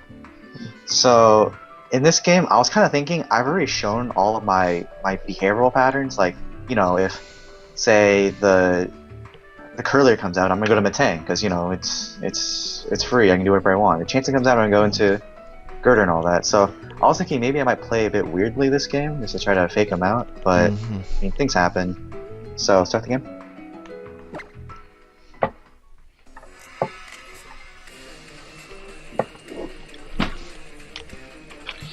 This time, Jimmy leads with the Doublade, probably hoping to capitalize on a bad lead and get a Sword Stance off.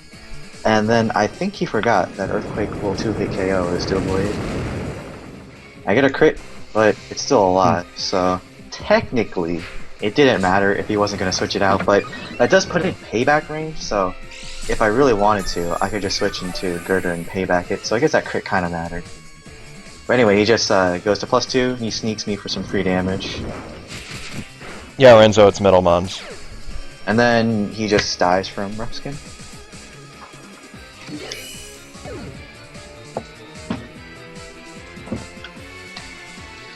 Now here, Jimmy is once again trying to capitalize on that earthquaking Moxie man, and of course I want to switch out, but he does predict that and gets the pursuit. So it was a good play on his part. He does get the Moxie after all, and my Bite is dead. So now I have to fear this Krokorok because it is at +1 on attack and speed. But in the meantime, I bring in Girder because a Mach Punch will kill this thing no matter how fast or strong it is. And of course Jimmy knows that, so he has to give up his buffs, and he goes into the Fracture, which I think he might have gone to this Fracture because he had no other Pokemon to go into that he wanted to die. Because this Fracture doesn't end up doing much. I can just get a quick Drain Punch and a Mach Punch. And it really can't do anything with no buffs, no boosts.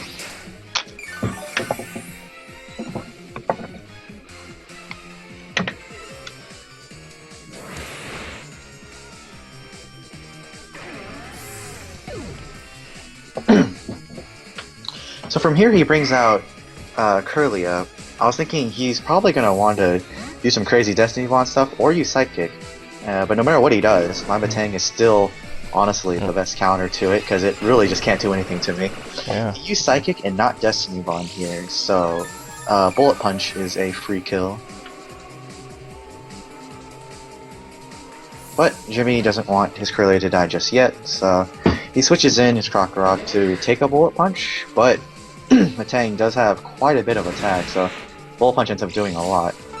I don't want a Meteor Mash here just in case I miss, and this thing will die in 2 Bullet Punches anyway, so I just Bullet Punch some more.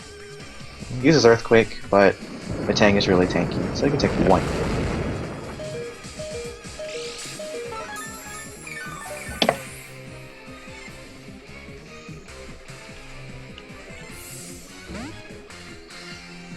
So Jimmy switches out, goes into his Curlia, I guess just to die, because 1 Bullet Punch will proc the Sash, the next one will kill it. And I think he just wants a... I'm not sure what he was doing at this part, to be honest. Might have forgotten that I could just keep Bullet Punching.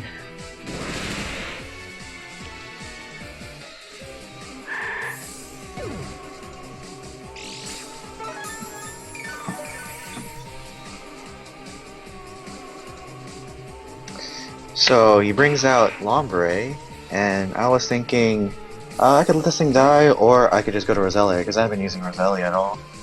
I know that he's going to go for the Hydro Pump, because there's no way he would go for Ice Beam against Matang. So now that Roselia is out, he does use the Ice Beam, and while it does a lot of damage, it fortunately does not freeze me this time. So I'm free to just chuck a Sludge Bomb and kill it instantly.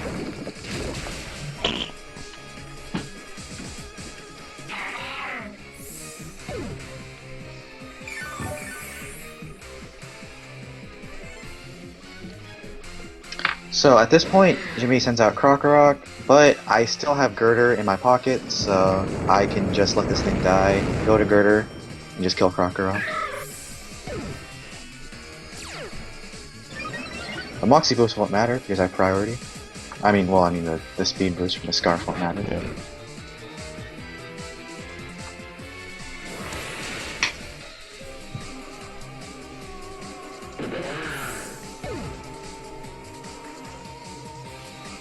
So Chansey is his last Pokemon, and this is his worst matchup. So eventually, I break through the Chansey, but Jimmy remembers this time that I have Guts, so he doesn't Toxic me. And so at this point, Drain Punch is a 2-hit KO, but he's faster, so he will be able to get a Soft World off. But I mean, it's only stalling; it's a matter of time before I kill him. And even if he does survive 2 hits and Toxic me, when I'm Toxic, I get the Guts boost. I can just kill him. Of course, yeah. And I'm actually doing a bit more damage than he's healing off. So after a few rounds of Drain Punching and Soft Worlding and Drain Punching and Soft Worlding, he eventually gets into a range where Mach Punch will kill him. Yeah.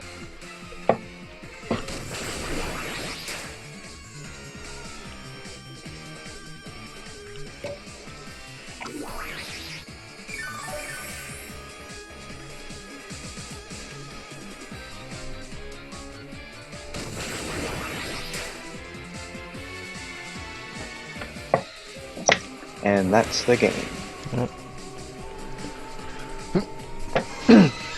So, finals are going to be me and Meeg. I hope Meeg remembers that finals are best of 5. Okay. And so we'll probably be playing for a while. Alright.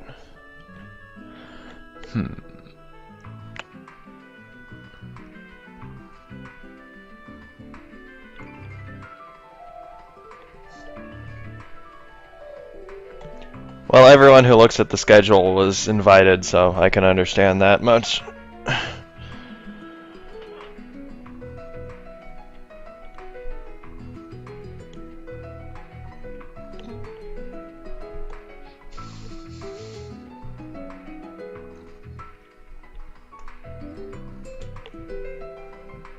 Back the fuck off.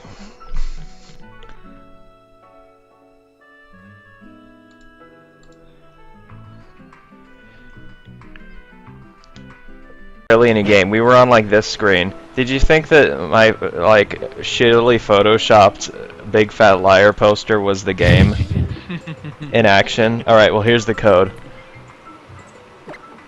It's whatever. I mean, I can understand never having played Pokemon, but you can assume that it moves and does There is not gameplay. involve Frankie Muniz. I wish I could have real right now. I wish he was just chained. So he can't come out and kill my team. So, first game, I was gonna try to freak Meeg out by leading with Quilava, because Quilava can do a decent amount of damage to anything on his team, but the problem is half of his team is faster than my Quilava, so this is actually a bad idea. I was just too excited not to realize that. Anyway, you can start the game. Okay. I'm not gay, but Girl again. I really like to chain up that Kadabra and see how embarrassed he is. Yeah, sure. Okay. Anyway, he leads with the Golbat, and I lead with Quilava. Now, don't tell anyone this, but I did a damage calc the other day. I can survive a Brave Bird from Golbat, but instead he just Toxics me, thinking that I'm gonna switch out, fearing a Brave Bird, so I just toss a Flamethrower and kill it instantly. Did you want an eruption? Critical! No, I didn't want an Eruption, just in case he Brave Bird, because he's faster than me. Alright. That crit didn't matter, because I did hit him with plenty of Flamethrowers before. Anyway, he brings in Gabite in order to revenge, and I like my Quilava, so I'm not gonna let it die. But looks sent out- better in this game. I sent out because his Girder, virus and I feel that this was probably not a good idea, because as the games have shown, preserving my Girder is the key to winning, and taking unnecessary damage is a bad idea. Anyway, I switch out. I double switch into Quilava here, because I thought that maybe he would want to switch into his Dual Blade. But that was a bad prediction, I just eat an outrage to the face. Well, there ends the commentary. Let me Fine, take fine. over. Okay. Anyway, I bring in my own Gabite and revenge the Gabite with a Dragon Claw.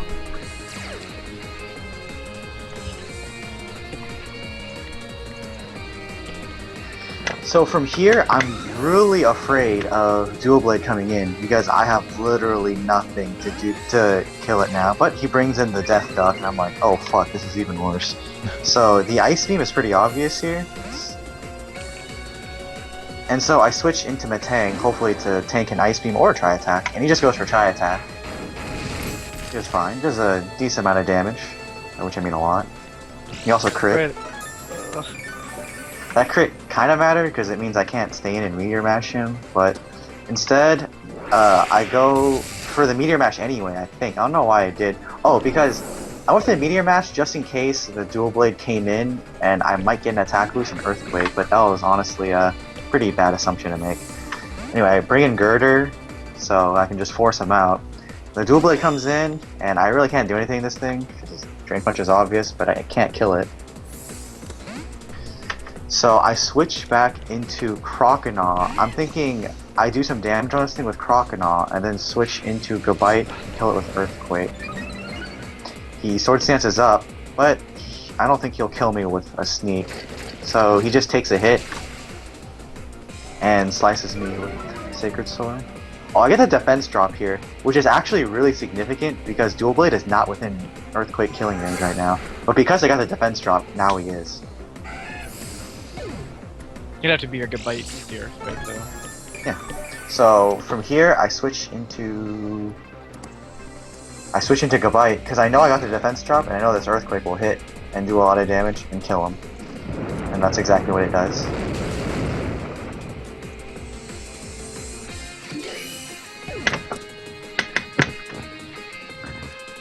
So then he sends out, knowing that I'm locked into Earthquake, he sends out his Kadabra, and we already know it's Sash, so he can take a hit and then just kill me. He goes for Shadow Ball just in case I switch into Matang or something like that, but it's actually because of that that I can get another Earthquake off. Your Shadow Ball does not do enough damage to kill me. Why would you miss out on the word apologist if English is your first language? Anyway, Power She Spike means that comes she in, sucks in and English, I don't but- want to get rid of this Oh. Gabite just yet, and I still have a Roselia. So I'm thinking I'm gonna eat an Ice Shard, but I'll just let this guy die. But, I mean, he Earthquakes, it still does a lot of damage, and I'm still gonna die from Ice Shard. But what I want is just for this Roselia to die. By the way, it survived with like exactly 1 HP. There you go. That it matters. Hi, Cadet. So from here, I send out Girder, because I can revenge it with a Drain Punch, or something like that, and he just lets his Piloswine die, because he doesn't want his duck getting punched. But I get to heal back most of what this does, which is nice. I see, that makes sense. Here, I can just Mach Punch him in, guys.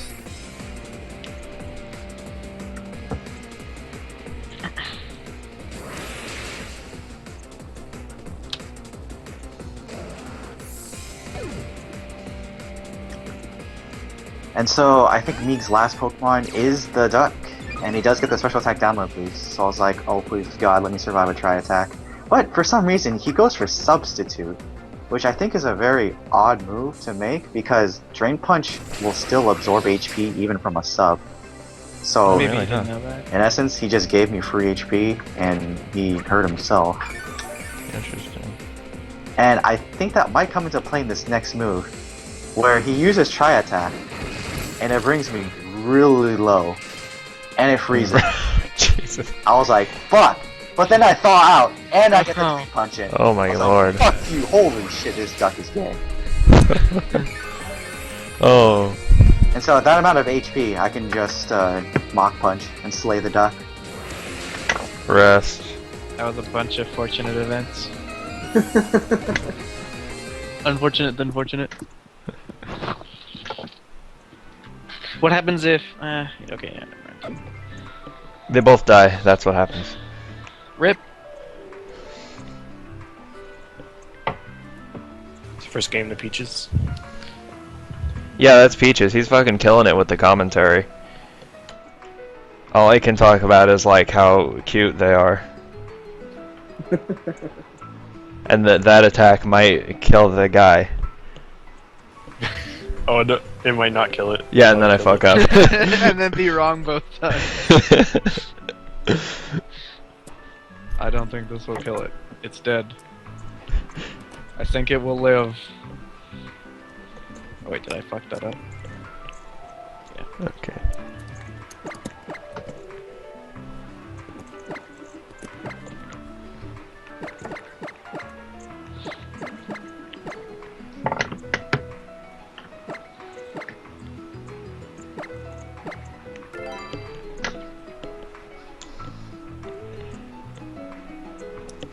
Isn't the duck cute?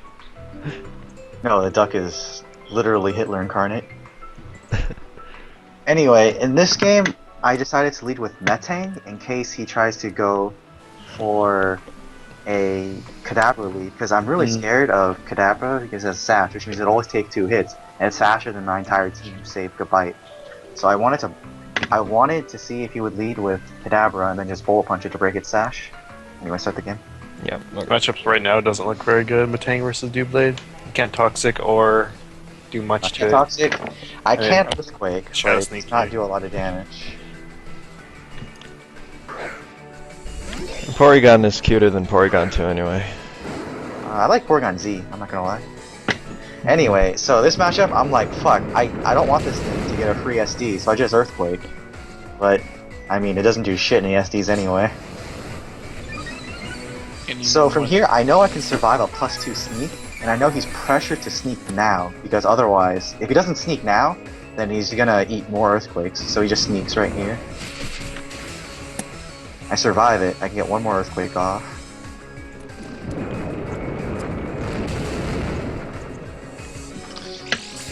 And then I know that most likely he's just gonna sneak again, so I have to let this Metang die.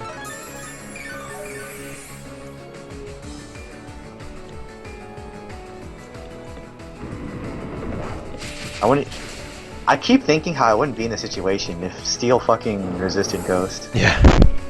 God damn. I just thought that it should keep the dark resistance. 'Cause there's a little lore there. I set up Quilava because he is at +2, and I know that +2 sneak will not kill Quilava, and he knows that too, so he just switches out. He goes into Gabite, but then, oh no, I just fire Flamethrower, and it does a decent amount of damage, but I know that Gabite is faster than me, so I can't stay in. I also don't have anything that really wants to take a hit from Gabite, except Girder, so I mean, that's really the only thing I can do, but I really hate switching to Girder, because it means, the lower HP he gets, the more easily he can be killed by the duck. So here, he just outrages, because he knows that the lower HP Girder is the better time he's gonna have with a duck against Girder. And I Stone Edge thinking he might switch into Golbat, but I miss. And it just kind of really sucks. So I switch into Roselia in order to use up the outrage turns, because Roselia is useless in this entire matchup anyway.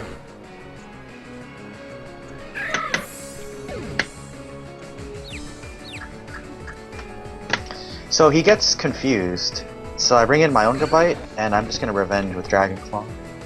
But he wants to save his Gabite, so he just goes into his Piloswine, which can take any hit that I have for it, except maybe 2 outrages, but even if I outrage, the next turn he can just Ice Shard and kill me, so... Here I'm in a pretty bad situation, because he can just Ice Shard, so I believe go into Croconaw? No, I go into Girder. I try to phase him out. Oh no. What I try to do here is I try to tank this hit and then Drain Punch my HP back. I survive with like no health, but then I realize that he can still switch into Doublade, but I still have to Drain Punch. Or no, I go for Mach Punch. Damn, I don't even remember what I do anymore. I go for Mach Punch because I want to kill it, but either way, my Girder is basically all but dead, so I just kind of have to let it go. And letting go my Girder basically means letting go of the match. The rest of this just kind of plays out, but without my Girder, I really can't win. I send up Quilava. I know that he's not even +2, so I can just fire free Flamethrower. But he goes into his Golbat, and I can just Flamethrow it. So now it's pretty low, and I know I can survive a Brave Bird, so I decide to go for Flamethrower again. And he does indeed Brave Bird, and I survive with like 14 HP.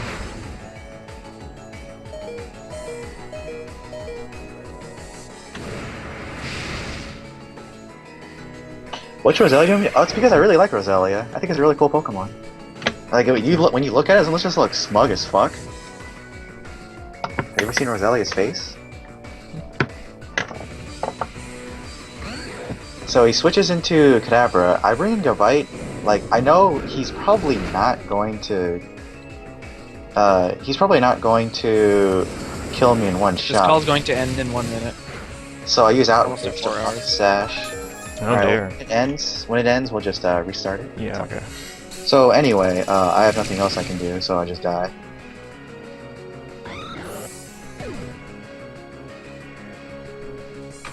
I bring out Croconaw, but I'm not sure if Croconaw can take a hit from Kadabra. It turns out I can't. Energy Ball. Energy Ball is a pretty interesting move because it's one of the few special moves that was not nerfed in Gen 6. It's still retained. I actually believe it got buffed. Let me go check.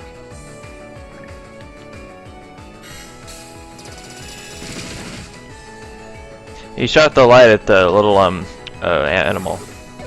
Mm-hmm. He's murdering all my animals. Fucking Kadabra. Mm-hmm.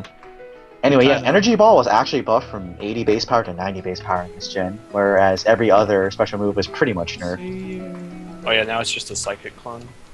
Yeah. Wait, Well, I think before- Psychic used to be 95, didn't it? Not kicking us out yet. I don't remember. Nope.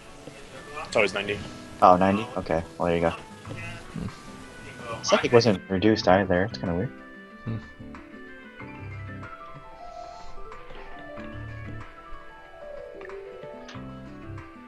I guess it is kind of a shame that Roselia never really got to see any play in this entire tourney, except for killing Lombre.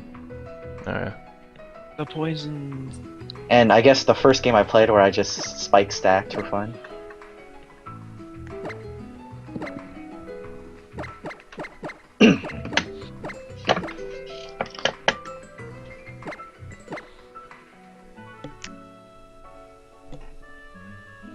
Reached the limit. Oh, Limit exceeded. Big Bang bonus. Big Bang theorem. well here? Yeah, let me get my thing. That's not. What? Shut the fuck up. Stop. Share screen. Window.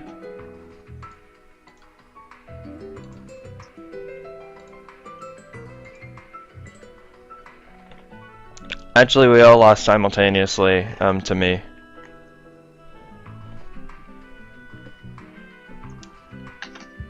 Okay, so this game is pretty embarrassing. Well, rather, my thought process for leading with Roselia here is pretty embarrassing.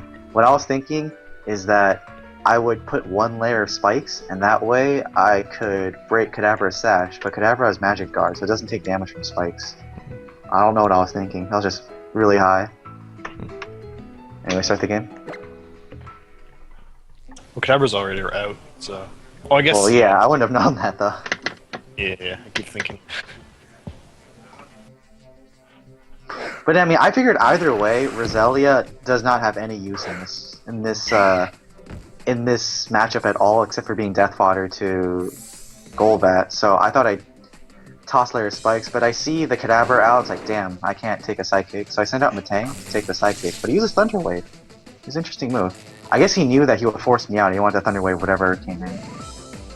But anyway, what I want to do here is just I want to get prior damage so I can break the sash. So I go for Meteor. I go for Earthquake.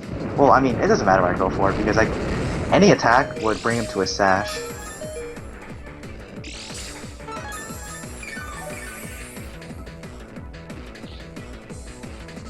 So here, I want to Bullet Punch to kill this guy, but I get paralyzed. It's like, damn, I can't Bullet Punch to kill this guy. And now I'm in a pretty bad situation because I don't want to go to Girder to revenge with Mach Punch because he could go into Doublade. And I don't want to go into Gabite because he could go into Doublade. Either way, I go into Girder. I Mach Punch praying Doublade doesn't come out, and fortunately it doesn't. Anyway, knowing that I really can't do anything to this Golbat, it comes out, and he Toxics me, and like, I made a really risky play of staying in and going for Stone Edge, but it really pays off here, because now that I'm Toxic, I have a Guts boost, and I just kill this Golbat instantly. Damn. But I later found out that I can survive one Brave Bird, so it wasn't a bad decision, technically. Anyway, Doublade comes in, and I don't want Poison to rack up any more than it already has. So I bring in, I believe, Quilava? Yeah. But then changes the Toxic, right? he predicts that, and he goes for the Sacred Sword and the Steep. Swapping out reset Toxic counter? Yeah, he does. And so I'm hoping I can live Sneak, but, you know, I don't. And I can't switch out, because if I were to switch this Quilava back in, it'd just die from anything else. So I bring in Gabite, hoping to get some damage and maybe kill this guy. And an Earthquake, and I do over half his health.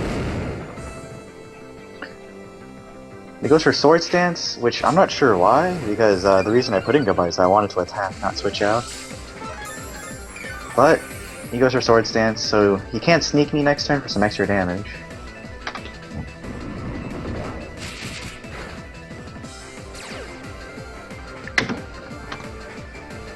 So I kill him with Earthquake, and that's honestly a big load off my shoulders because Dual Blade is a huge threat to my team. I can't work around it without Palava or Gabite. Every other Pokemon will just fall to it. Anyway, Meek brings in Piloswine to revenge me, but I still want my Gabite, so I go into Girder, Croconaw. I'm thinking here, before, I kind of treat Croconaw as like, I need to save him so I can set up and actually sweep with him. But here, I think that Girder and Gabite can win me the game. So I just go straight for Waterfall, I believe. Yeah, he switches into Porygon too, which is pretty interesting. But he does get the special attack boost. I don't care if this Croconaw dies anymore. I just want some damage on this duck so I can kill it later. And it is slower than me, so I get 2 waterfalls on it, which is really nice, because now I believe it's within Drain Punch, Mach Punch killing range. So I just eat the Tri-Attack coming up and die. It's a crit, but it doesn't matter. So I go into Girder, and I want to Mach Punch this. I want to Drain Punch this thing so hard, because he doesn't have a Dual Blade left, but Meek doesn't really have anything left that wants to take a Mach Punch, so he has to let his duck fall. Dead duck. Duck Hunt. And now, because I have a Poison Girder, I can just proceed to destroy the rest of his team. Gabite comes in, and I know I can... What the hell? I don't go for the... Okay, I think I was fearing the Rough Skin and the Earthquake killing. Oh, I see. I go into Roselia in order to reset the sleep turns. The poison turns. The toxic turns. What's Girder's speed like? Really low. It's not faster than Gabite. And so I just go into my own Gabite and I can just revenge this thing. Actually, was there anything left? I might have just switched out because I knew I could kill with Gabite and that this Gabite was the last Pokemon left. I think that was why. Not to reset toxic turns. I don't remember my own reasoning. You're smart. Girder Girder is in the bottom 10 of all Pokemon. Okay, so yeah, I remember base. now. So the Piloswine comes up, he uses Ice Shard, he kills my Gabite, but I have my Girder at pretty healthy in the bag. Also with no toxic turns on, so I just bring it out and I just punch it. Uses Earthquake, but Girder's thinking not to take one.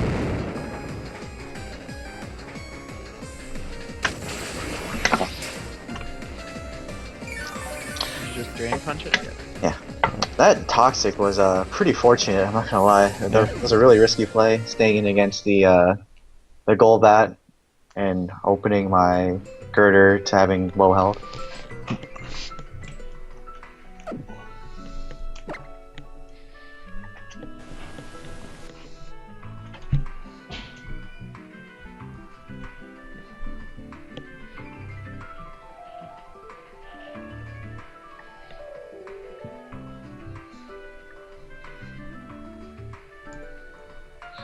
Oh, I didn't catch you ended with a victory. Was that Peaches? Yeah, so I'm 2-1 right now. 2-1, okay. In case anybody didn't know, it's a best of 5, so you have to have 3 wins.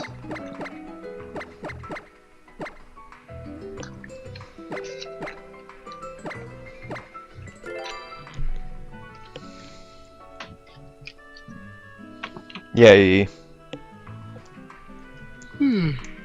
Alright, here I decided to lead with Croconaw in order to just get some early damage, because it worked for me the last time I led with Croconaw, and I don't think anything except Kadabra can kill in one shot.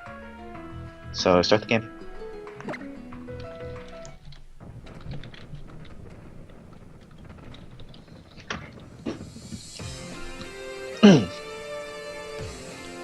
Now, funnily enough, this time when I lead with Croconaw, he actually leads with Piloswine, which is great for me, because I can just destroy it. And I was thinking, maybe I should Dragon Dance instead, and that's what I do. I was trying to see if I could get, like, a really early sweep going on, but he does have the Kadabra, so I know my sweep is not going to be that fruitful. He gets the Earthquake off, so I can now kill it with Waterfall.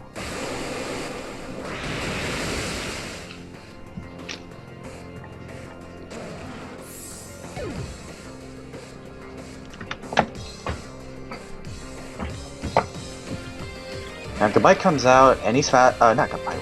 Kadabra comes out, and I know that I'm faster than it because I Dragon Dance once, so I can break him down to a sash before he kills me.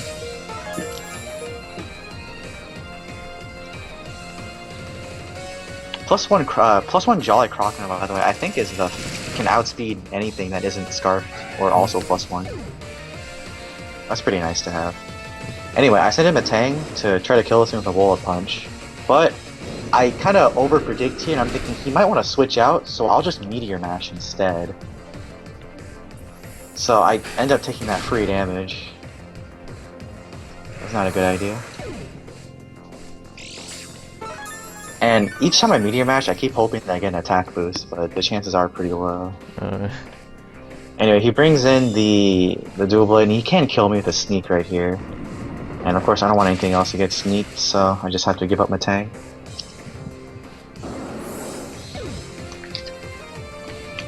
So here, as you know, as I usually always do, I bring in Quilava, and I know that he most likely will switch to Gabite like he did last time.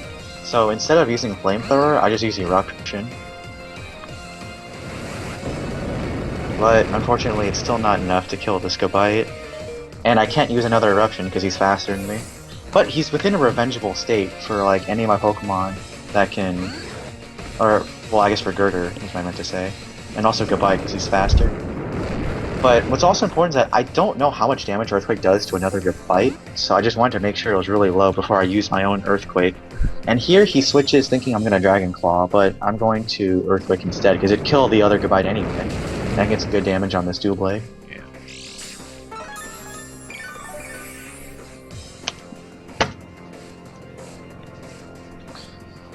So here he tries to get a Sneak off thinking it'll kill me, and it does kill me. And he takes Rough Skin damage, but now without a Gabite, I'm kinda worried about his own Gabite. I can bring back in my Quilava here, and this time I'm thinking he's just gonna Sneak because he doesn't care anymore, and I go for Flamethrower instead to get max damage. Sneak does a lot of damage. Yeah, damn. This Pokemon does a lot of damage. Doesn't take enough.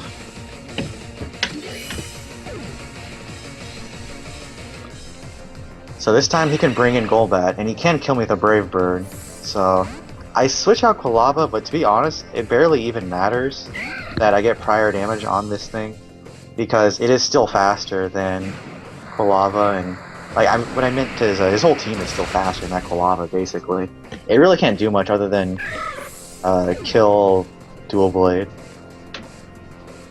Anyway, I sent in my Roselia's fodder against that Brave Bird. I'm thinking maybe I can Stone Edge kill it. And of course, I know I can survive a Brave Bird here. And obviously he does not want a Toxic because it just makes me stronger. With Brave Birds, I can take it. I go for Stone Edge, hope it hits. It does hit. Fortunately, a lot of my Stone Edges are hitting. If they didn't, I'd be long gone. Yeah. So here I'm really low, and he can revenge me with Gabite, and I'm thinking, wow, there's still a Duck back there, and I can't even do anything. So I just Mach Punch, hoping I can kill this thing. And I think Rough Skin and Rocky Helmet will take me out, or get really close to taking me out. Looks like, oh yeah. Just barely. HP. But now that I'm so low, I can't do shit against the Duck. 'Cause I need 2 Drain Punches to kill this thing, but it can kill me in 1 hit. From that range, easy. I just Mach Punch for fun. Some chip away damage.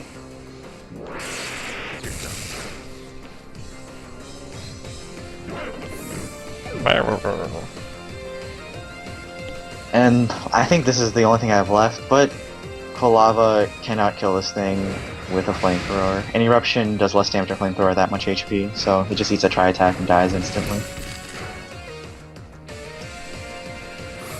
I failed to slay the Duck. Duck prevails. Duck cunt. 2-2. Yeah, I guess it's pretty sad that I keep just tossing Roselian to die, but that bat, dude. That bat's so strong, so tanky. That Duck is so strong and tanky. That fucking Dual Blade is so strong and tanky. Laug. Wow. Wow. Wow. Fire cloud. And Lal, but not Leel, the lol. Loving all Alright, last. so right now it's 2-2. This is gonna be the final game. Here, I'm thinking I'm going to lead with Clava and press the eruption button and hope to God he doesn't have anything that can kill it. Because I feel that without any sort of quick kills, like Meek's team can just overrun my team with proper switching. So start the game.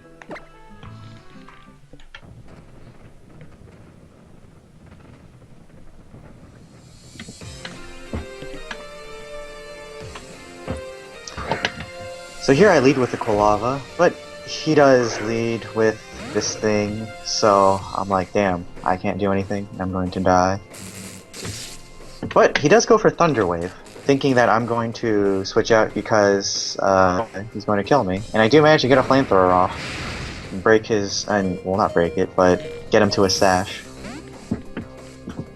Oh actually no, they didn't get to a sash, did he have like 2 HP or something? I didn't even see it in there. But he switches out, and I don't want to stay in while I'm paralyzed, so I switch out to Matang, but this is a bad matchup for me. I don't want anyone else to eat an Earthquake, so I decide to Meteor Mash, and then hopefully Bullet Punch to do some extra damage, but my Meteor Mash misses. So all I can do is just Bullet Punch and have Matang kill himself through Rocky Helmet. Adieu. So at this point, this is pretty bad because my Quilava is paralyzed and my Matang is dead. But I can still revenge this Gabite with my own Gabite. So I bring out Gabite. I was thinking about Earthquaking here, but I don't know if it would kill him. But I think I go for Earthquake anyway, seeing how much damage. Yeah. It's because his Gabite did a lot of damage with Earthquake to my Gabite, and my Gabite has the same amount of attack, so. I Earthquake this guy, and then I'm assuming that he thinks I'm going to switch out fearing the Ice Shard, so I go for another Earthquake while he goes for Earthquake.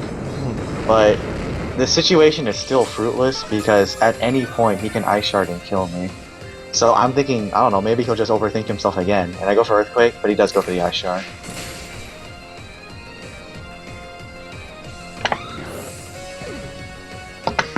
Now here I want to go into Girder, I believe, to try to revenge this thing, but in the back of my mind, I'm thinking my Quilava is paralyzed, I can't switch. It's really hard to switch into Dual Blade if it actually happens. So instead I go into Croconaw, in case the Dual Blade comes out, and I believe I DD here, or Crunch. So yeah, I DD.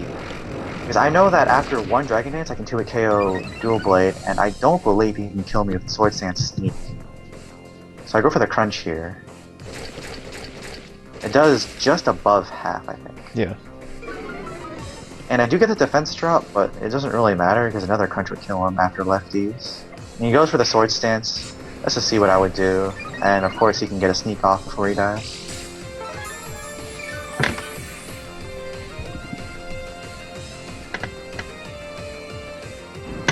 The sneak does a lot of damage. A lot of +2 sneaks do a lot of damage. Ooh. Got a crit too. Oh yeah, that crit actually mattered a lot there, because if he did not crit, I wouldn't have killed myself through Life Orb here. Oh, yeah. And that stops a lot of damage that could have potentially been done. But still, I don't think I could have gotten past the duck either way. I sent out Roselia here just to see what he wants to bring out. And he brings out Golbat, so I was like, okay, this is what I want to do anyway. I let Golbat kill my Roselia for like the 10th time. Braver damage though. Yeah.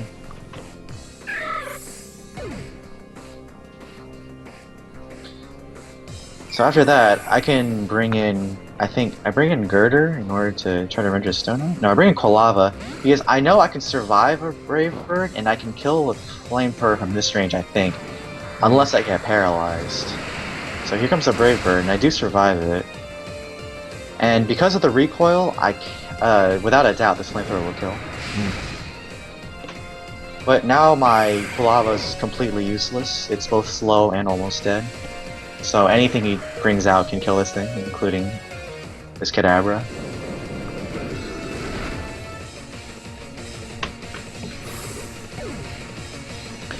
If this Kadabra's at 1 HP, I can bring out Girder here and go for a Mach Punch, but he doesn't want his Kadabra to die just yet, so he brings out the Gabite in order to rack up that Rocky Helmet, rough skin damage. I forgot the ability is called. Yeah, it's just so much extra damage that I can't afford to take because the duck is still there. But then I eat Earthquake and I have to Drain Punch here, but the Drain Punch honestly does not give me enough to mitigate Rough Skin Rocky Helmet. I just have to heal as much as I can, but it's just not enough. At this point, the duck can just come in and kill me. But for some reason, me brings Kadabra back in, just gives me a pity kill.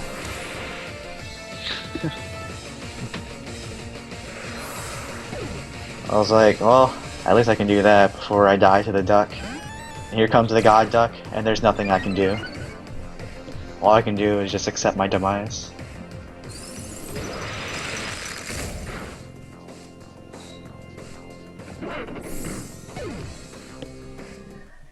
And that's game.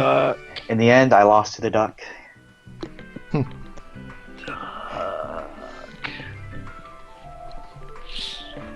Duck won. Everyone else 0. The duck won. Good job. Anyway, so that concludes the whole tournament. Thanks to everybody for watching, participating. Special thanks to Brokar. of course. thanks, Obama. Only person in the universe who has a 3DS capture board. Literally the only person with streaming. Except for that one guy who uploads playthroughs of like every JRPG on. Oh yeah, that guy too. Yeah. I'm pretty sure that's just you in disguise. Anyway, that's it. Okay, yeah. I think it's interesting how he chose to have a sash on Kadabra instead of the free life orb, because he has Magic Guard, you said, right? Actually, sash is pretty common on, well, I guess, Kadabra and Alakazam, because it absolutely guarantees you'll survive one hit, unless that hit also inflicts. Yeah. I mean, unless that hit triggers like Rough Skin. If for some reason Kadabra uses a fist. Actually, I don't think that even works. I think there's absolutely no way that Sash Kadabra can die in one hit. Yeah, because of Magic Guard. I guess that makes sense with the Magic Guard. Because Magic Guard prevents any other kind of damage that isn't an attack, and Focus Sash prevents dying from an attack. I think I just get baited into getting the free life orb. Be like, oh yeah. I mean, that's also an option, but the Sash is also just really good, as you can see here. Especially since Kadabra's base special speed already is so high. Yeah. Yeah, so you get two free turns automatically with the speed. Yeah. I think Mega Alakazam is like one of the fastest. If you can see, without any boost, you can just one-shot my Croconaw. You can do a lot of damage to my Metang. One-shot Roselia. 2-hit KO the rest of my team, basically. Yeah. Yeah, I forgot. Multi-hit moves is the only way you can take down Focus Sash, but there are no Pokemon. There are no good Pokemon who can use multi-hit moves in Middlemons. Right. So Yeah. Not this doesn't work out.